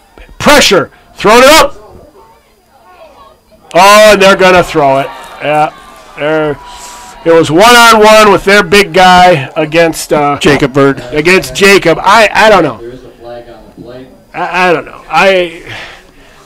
You don't see that too often, but you... I thought it was well covered. He didn't push him off. Of course. So I'm friends with his dad, so I can't. Automatic first down for the Arrows. Yeah, it'll be a first down. I thought it was well covered. Be first and goal. But the field judge thought otherwise, and his opinion is the one that counts. Ours doesn't. We are just here in a descriptive function, not a, we're not sales, we're not execution, we just describe. Goodness gracious. Look at that umpire. He looks like he's going to sink if he sets in that pool. I mean, gee whiz. Whoa. That's a crater. All right, so here we go. That's a crater out there, Coach. No, they called holding. They didn't call pass interference. Consequently, it's not an automatic first down. He was hold. Okay. So it's a hold. So it's 4th and short. So which is a 5-yard. They call holding, not PI, so it's 4th and 1. O'Gorman. Bowing up on defense. Here comes the white. Ball's on the ground. Quarterback picks it up. Thrown. Dropped in the mud. O'Gorman ball. And we got a player down. We got a Watertown Arrow player down. I can't see a number. They're calling for the trainer. We're going to take over at second base here. Let's get out of this mess as soon as possible. And you parents of O'Gorman players who've been here in years past, you know what I'm talking about. I remember. I just had a text from one of my buddies. His kid played for Gorman. Ryan did. Andy did 20 plus years ago, and it's still the same. I wonder if that crater was here then. I saw Mike Hardy, also known as Fred, before the game, and the first thing he says is they still got that infield running across the field at that end zone. I say, yeah. We got a player still down. Yeah, so. I don't like the looks of this. Come on, so everybody say let's take where they tend to him. Let's take a 30-second timeout. 8:23 to go in the game. Knights up 39-13. We'll be right back. That's a quarterback. Pizza Ranch and Fun Zone Arcade on 41st Street in Sioux Falls has something for everyone. They offer a buffet featuring pizza and chicken. Pizza Ranch has daily specials as well as 5 party rooms and a dining area. You can also order online and they'll bring the experience to you. Pizza Ranch is located across from O'Gorman High School on 41st Street and can be contacted by calling 271-8646. Pizza Ranch is a strong supporter of O'Gorman Knights athletics and activities. Crossroads Book and Music is a local source for Catholic gifts and supplies. From rosaries and medals to books and Bibles, Crossroads is here with materials to help individuals in their walk with Christ. Crossroads also features a large line of personalized gifts that are great for weddings, anniversaries, birthdays, or any special occasion. Crossroads is located at 41st and Grange next to Camille's. Crossroads, books, gifts, music. Okay, big stop for the Knights. 1st and 10 on the left hash for the Knights. Ball is on the 10-yard line. Wishart on the delay. He breaks out. He gets to the sideline. He's running all the way out to the 35-yard line. Check that. He went out to the 35, yeah. And he just went down. He knew he had enough yards for the first down to get it out of the end zone, to get it out of the infield. The best thing about it was a nice big gain. It's any run over 20 yards, I call an explosive play. But so he's out to the 35, and best of all, we're out of the swamp there. I see some Watertown kids. They're all in their. And Rush Landry now is in the quarterback, number 8. He's a 6'4" sophomore, 6'4", 180. Rush Landry is a quarterback for the Knights. Who's the setback? That's not Tate, because that jersey's too clean. Landry's a quarterback. It's a give off to. No, that's Tate. It is. He runs like Tate. He's dirty on the backside. Oh, there he is now. Yeah, he turned his back. His left hip and thigh down are just covered. Wishart gets about 3. 2nd and 7 here. Ball's on the 38. Watertown kids are over by the 3rd baseline. Looks like they're putting a duck blind up there. So they're going to run the clock, and they're going to try to run the ball as much as they can to take the time off the clock. Good idea, Coach. Good idea. Okay, O'Gorman. Twins to the big field. Wing to the short side. Wishart gets turned up. Didn't have much help on that one. He's going to be stopped for a loss of about 3. You know, I met his Tate's grandparents, and I'm sorry I missed their names, but I had the pleasure to meet them 2 weeks ago and stuff. Very nice grandparents. So if I'm sure they're listening, because I'm sure they're not here, and but they'd be very proud of your grandson tonight. Well, we know our entire traveling fan contingent from O'Gorman by name. So, okay, O'Gorman, 2nd and 9. It's on the 35. Here's the snap. Landry. Wishart gets back to about what he's short. Oh, he's going to be short. It's going to be 4th down. And my mistake. I said 2nd. It's going to be 4th now. It was 3rd down. 4th and 4. It's going to be 4th and 4. Okay, you got number 6, Bo Beavers in there too. I'm trying to get everybody credit here. Bo is a wide receiver. He's splitting out to the wide. Oh, Struck's in there. Emmanuel Struck's in there too, number 26. There. Yeah, we got a lot of good young players showing what they can do. 4th down and 4. Here's the snap. And we're going to be stopped. Just about a yard shy, Coach. A yard short on the play up the gut. So the Knights will turn the ball over.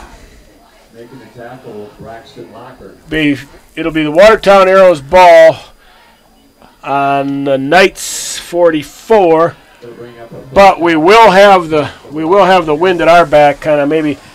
Look at the Watertown ball boy. He's what, 5, 4? He's all dressed up warm. He's having fun. He's a happy. He's probably maybe the coach's kid, like your son. Well, I tell you what, my son Luke had a lot of fun as a ball boy, hanging out with the Knights and hanging around guys like Dusty and Tyler and Fred and Mahoney, all those kids. He really looked up to them. Those are good guys to look up to. 5:49. The Knights turn the ball over. 1st and 10 on the 44. The Watertown Arrows take over. 39-13. OG with 3 down linemen. Now they're showing pressure. They bring a 4th. Watertown runs the ball on the slant, and where they're going to be stopped after about a 2-yard gain. Wow. 2nd and 9 on the 43. 2nd and 9 for Watertown. There's something wrong with this box up here. I don't know what's going on. You can barely see. And the clock continues to run. The clock is running. We want them to run the ball. We want them to throw short. Break on the ball. Read the route. Break on the ball. Sure tackles. We'll be in good shape. Here's a snap. Ball's on the ground. Bad snap. Get it. Yes. Oh, I think we got it. Quarterback had it. I think we ripped it right out of his hands. He went right over it. Yep. O'Gorman. OG. Who's on there, Coach? Who's that? Well, he's got about Makuska. Cade. Makuska. Cade. He ripped it right out. The quarterback was sitting on his bottom, and the ball came over his lap, and I thought he had it, but Makuska's and Matichek was there too. So his claw and his paw just grabbed it, and we wound up with the football. So Cade Makuska, shout out to his grandpa Bob and Parker. I'm sure he's listening. He's still up. That's a big it's play. 9 o'clock. I'm sure he's still up. That's a big play. So, okay, Knights with the football. And our quarterback is Landry. Rush Landry, yep. All right, we're in the spread set. Trips right, single receiver split left, single setback. Oh, we do the same thing. We snap it above our quarterback's head. I think we get it back, though. I think we may have come up with it. Let's see. I think Landry got it back. No, they're singling. Ref's holding up 2 fingers, so it's second down. Whoa, we almost did turnabout there. So we got a new center. We got a new center in there then. Maybe Coach? they have a new center too. Yeah, who? Matthew Winterton's in. I see number 60. I'm going to try to read off everybody's names here if I can. Well, you go ahead. We got a lot of young players with a chance to get some, make some improvement on the field here. Oh, look at that. They're stalling. They're taking their time with the clock. Bo Beavers is in there. I said that. Knights break the huddle. Twins left. Wing, split wing to the right. Landry on the snap. A better snap this time. Give up the gut. And we get back right back to the original line of scrimmage with about 10 yards to the line to gain. Who is that? 86? Who carried that football? 36. 36. 30, 80. What's Joe Larson. I see Zach Carlson in there, 57. Joe Larson, senior running back. He played last week. Well, he's cutting up there. He ran hard. He ran hard last week. He had good body lean, 2 hands on the ball, doing everything he wanted to do. Head up, running behind the shoulder pads. Henry Huners is in number 9. He's far right. OG, Twins, both sides. Bad snap again, guys. And we're going to be smacked. The snap was above the quarterback's head. By the time he got it down under control, there was an end from Watertown right in his grill. 64, Patrick Wilde's in there. Number 55, Eddie Myler's coming out now. It's tough conditions, but we got to get this figured out. Clean that up now. Come on, we got to snap the ball. Devin Brenner went out, so they're done for the night. 4th and about 16. Ball's on the OG 44. This group has done a good job. When we get the snap, we'll be okay. 4th and 16, so. And they're going to let that clock continue down, probably take delay a game. That'd be they're going to take delay a game. Or maybe just call timeout. I don't know, but we'll see. Oh, he does call timeout. You're right. Yeah. Calls the timeout. 2:40 to go here in the ball game. 39-13, Knights lead. So we'll keep it here.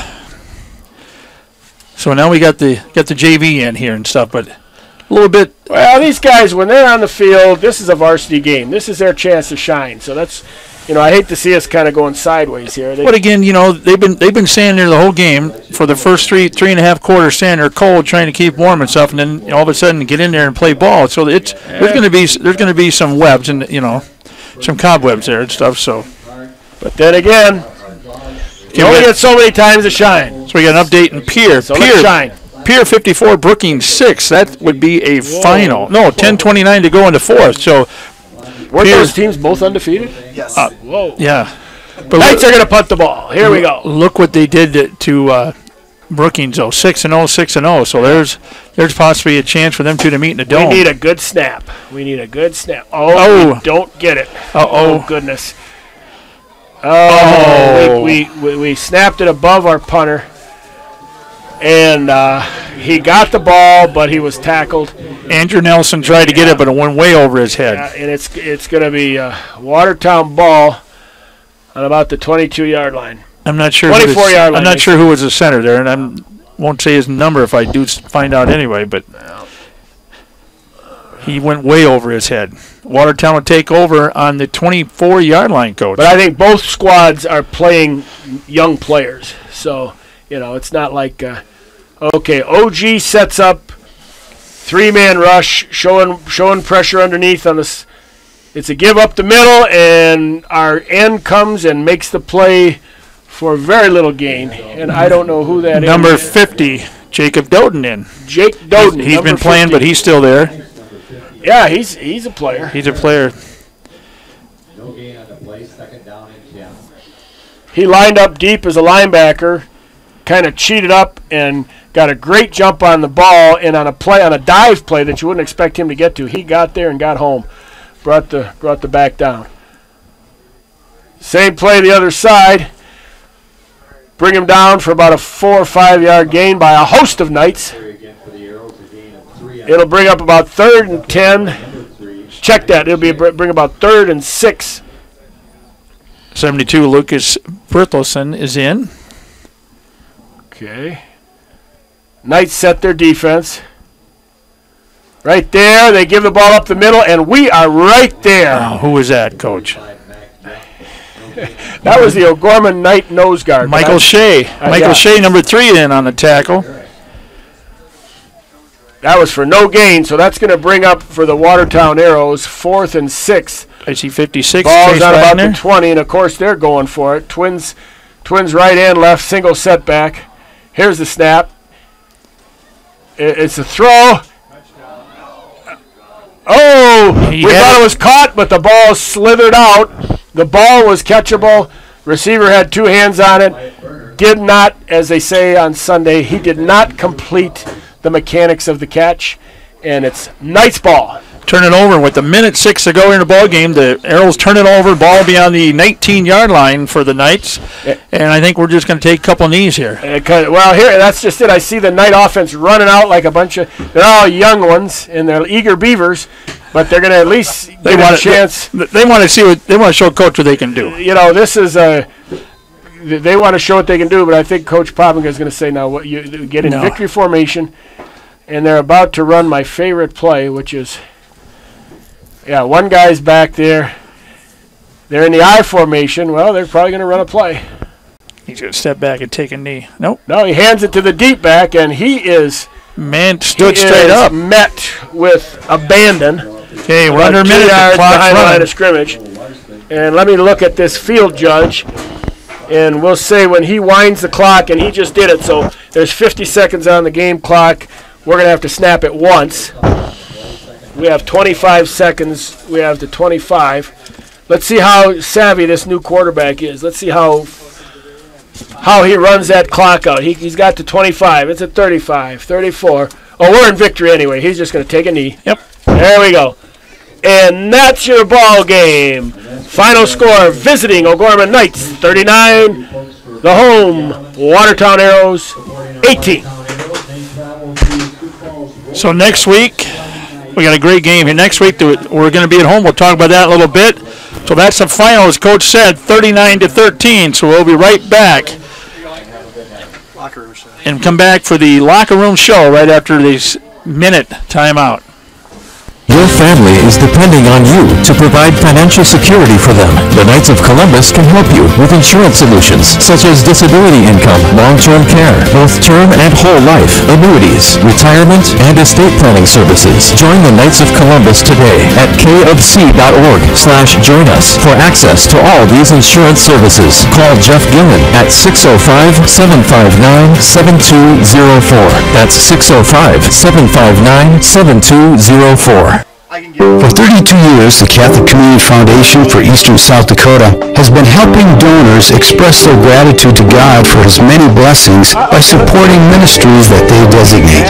Hi, this is Mark Kinzenius. Learn more about how you can leave a legacy of faith by calling 605-988-3788 or visit ccfesd.org.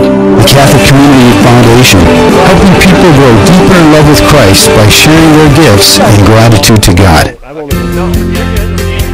Do you have daily pain and discomfort that includes headaches, neck and back pain, and arm and leg numbness? Dr. Mark Hagan with Hagan Chiropractic Clinic provides gentle adjusting, x-ray evaluation, rehabilitation, and massage therapy to treat these symptoms. Hagan Chiropractic Clinic is located on 14th and Cliff, 6 blocks north of Avera Hospital. Hi, this is Dr. Mark Hagan with Hagan Chiropractic Clinic. Don't say ouch, call me at 361-OUCH. Okay, who's offense? Hi, John Fritsch, Fritsch Benefits. The people we work with have two goals. Number one, they don't want to run out of money. Number two, whatever is left, they want it to go to the people they love. Could be issues like Social Security claiming, Medicare choices, even asset allocations for your 401k, or you may want to treat your church like one of your children. If you want to talk about any financial issues, you can call me, John Fritsch, 334-8086. Investment advice offered through IMS Wealth Management, an SEC registered advisor.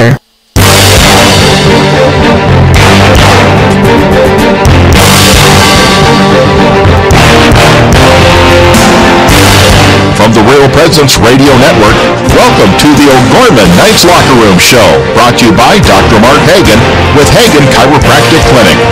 Now, back to the field. And welcome back to Watertown. Final score, O'Gorman Knights 39. The Watertown Arrows 13 in cold, snowy Watertown, South Dakota. Dan Johnson and John Fisher with me. And fellas, what's your quick thoughts on the game tonight? I thought they did a great job in very adverse conditions. Best thing was we didn't have anybody get hurt running on that slick infield, and secondly, we didn't have anybody drown in that puddle out there. So I thought, given the conditions, we did our best to just ignore them, play football. We did. For the most part, we played a good, clean game. A couple mistakes, but my hats are off to the staff and the players. They had a good plan. The players executed it. They didn't let the weather bother them too much. And Dan, what's your thoughts on the game? I'm showing Vinny here, Coach Vinny, wearing shorts. Come on, he always wears shorts, but hats off. No, hats. I mean, to come up here and play in this condition like this, it didn't phase him one bit. Coach had the boys ready to play football no matter what conditions were. Snowy, icy field where you couldn't see the lines and stuff, and they came out and they executed and they did what they needed to do and they took care of business, and we're going home. 5-2. All right, yeah, that's 3 wins in a row for O'Gorman, 4 straight losses for Watertown. We're going to take a 60-second break. We'll come back with our players of the game, our final scoreboard, and closing comments from Watertown, South Dakota. Don't go anywhere. Do you have daily pain and discomfort that includes headaches, neck and back pain, and arm and leg numbness? Dr. Mark Hagan with Hagan Chiropractic Clinic provides gentle adjusting, x-ray evaluation, rehabilitation, and massage therapy to treat these symptoms. Hagan Chiropractic Clinic is located on 14th and Cliff, 6 blocks north of Avera Hospital. Hi, this is Dr. Mark Hagan with Hagan Chiropractic Clinic. Don't say ouch, call me at 361-OUCH. Searching for more great Catholic content? Visit our website at yourcatholicradiostation.com. Find Catholic news you can trust, information about events coming up in your local area, and the latest on what's happening at the RPR network. And don't forget that you can listen to any of our stations around the clock from anywhere in the world. Need prayers for someone or something in your life? You can submit those through our online form for the entire family to pray for. Real Presence Radio, online at yourcatholicradiostation.com.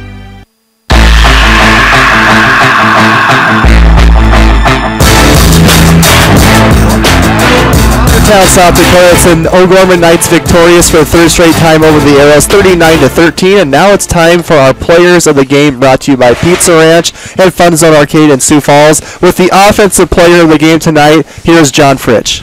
I'm going to go with Tegan Schlimgen.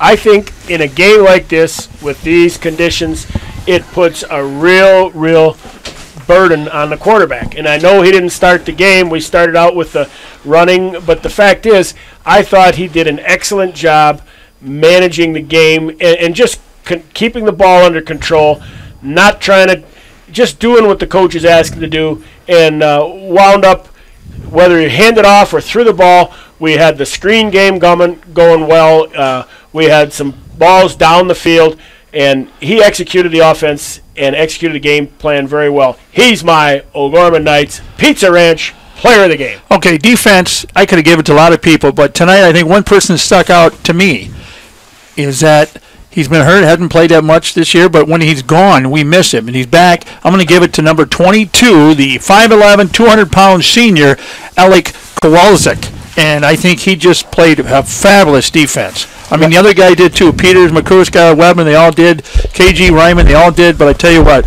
it was the player of the game for defense really stuck out to me, Alex Kowalczyk. So I think that's pretty good. So, and it looks like here comes Coach Popinka coming up, Brett. So we're going to have the coach here.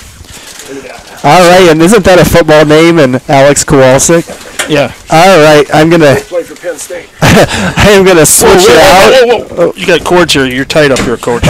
We're going to take a second, folks. We're going to get Coach Popinka you're still tight on up. the headset. Sorry about that, folks. We're just in a very, very small quarters here, like the men's bathroom, but I think it's bigger than this. So, all right, we're getting Coach Fritsch out, and we're going to replace him with Coach Popinka in this 1 second here. Nice win, Coach. Congratulations. Yeah, thank you very much. Appreciate it. So let's go a little bit about that first drive coming down. You know, with the everything. Talk a little bit about your game plan coming in. Yeah, I mean, obviously the weather's bad, and we knew that we were going to have to be able to run the football, and we did. And and hats off. We used two different types of sets. Norton at quarterback that first drive, and then obviously we look at the second drive that we went through, and we had Teagan in there, and in every possession we had in the first half, obviously turned out really well for us. So I was proud of our kids how we came out, in adverse conditions, and came to win. Coach, one thing that's there we go. Got my mic up. Coach, one thing that's tough in these conditions is for defensive players. These offensive players, the old saying is in bad conditions, they know where they're supposed to be going, where defense is more of a read and react. How do you felt your defense did tonight? Obviously in the first half, we played well enough to win. The second half, once again, we gave up big plays, which has been the Achilles heel of our defense, and a lot of times that's mistakes that are being made, then coverage or not knowing what we're doing. But anytime it's footing like this, you could say the advantage goes to either side, because defenses have the ability, especially when you're in a run-heavy game, in order to mix up their stunts, bring lots of pressure, things like that, which they obviously did, and they gave us a few problems, and especially in kind of our spread offense in the first half. We struggled a little bit with the pressure. We had guys open and didn't get the ball out quite as fast as what we should have. But, those are all things that, we're going to continue to work on and, hopefully become a championship team, because more than likely we're going to be in conditions like this sometime again down the road. So. And it's early yet. It's early, we don't see this too often in South Dakota. No. This early. This is more later on, in about 3 weeks. So, like you said, we could see this next week or 2 weeks again. But,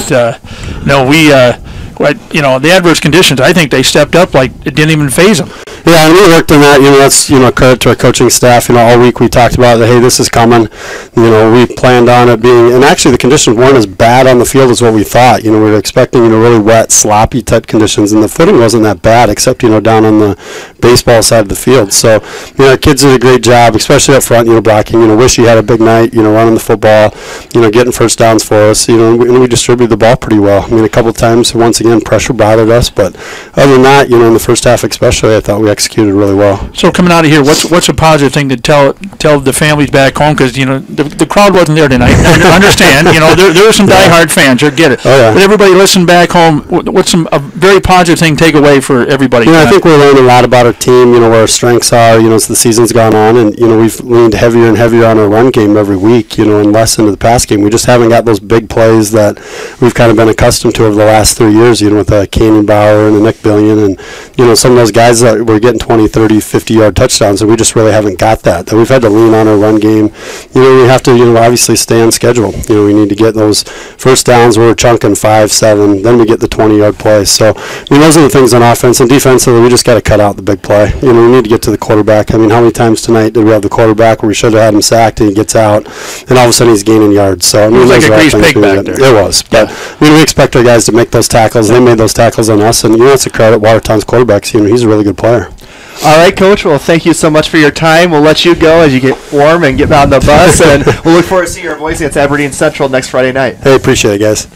And that was Coach Jason Popinka for Sioux Falls O'Gorman Knights. We want to thank Coach for his time as always, and we're going to run through a quick final scoreboard here. The first game, Dan, was the big one was Lincoln beat Harrisburg 18-15. And it was close game in the first. It was what, 8 or 9-6 at half or something like that. Yeah, it was kind of a low scoring. Drag it out game. Washington's trailing Brandon Valley 28-0. That's in the fourth quarter. We have 2 postponements in AAA. Rapid City Stevens at Aberdeen Central will be tomorrow night at 6, and then Sioux Falls Roosevelt at Rapid City Central will be Monday night. That was postponed.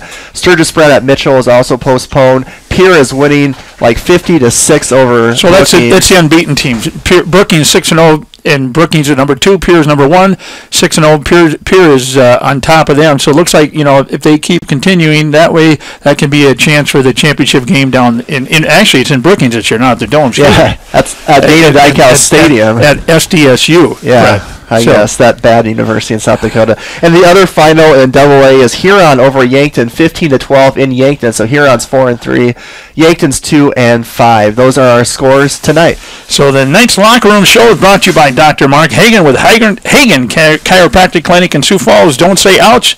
You can call Dr. Mark at 361-OUCH. All right, folks, and we'll be on the air next Friday night. O'Gorman against Aberdeen Central at the MAC. Hopefully it's a little bit warmer and a little bit less snowy. The game start. Kickoff is at 6.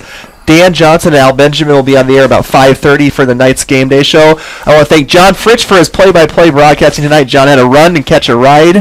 He's been with it. Al's been on vacation the last 2 weeks, and so we thank Coach for coming up. And I love his style and his terminology that he uses for different scenarios and stuff. Anyway. And John will probably, folks, at some point will be back with us in the future for some football broadcasts. We will just have to wait and see. I want to thank Dan, who does a great job. As always, Dan actually has double duty tonight. Besides color, he is running the camera. No, that was the other guy who did that. Because I couldn't get to the camera because it was so crowded in here. So. Yeah, we're in a very little space. If you have never been up to Watertown, how big do you think this place is? 4x6. 4x6. No, like 6 feet high, 4 feet wide. And we have our commercials hung on the wall and a tablet that has duct tape around it. But anyway, we need to get back on the road. Dan and I back to Sioux Falls. Thank you, everyone, for listening tonight. It's another great win for O'Gorman, and we look forward to being back on the air next Friday night. Good night, everyone. God bless.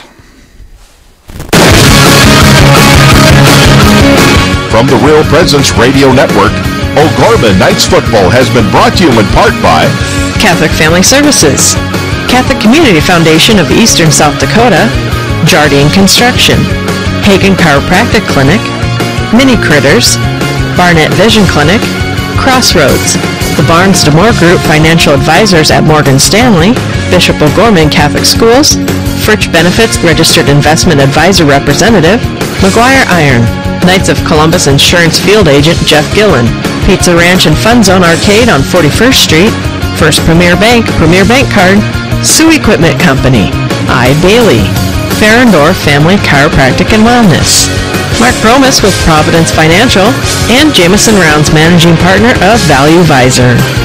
The preceding O'Gorman Knights activity has been a special presentation of the Real Presence Radio Network.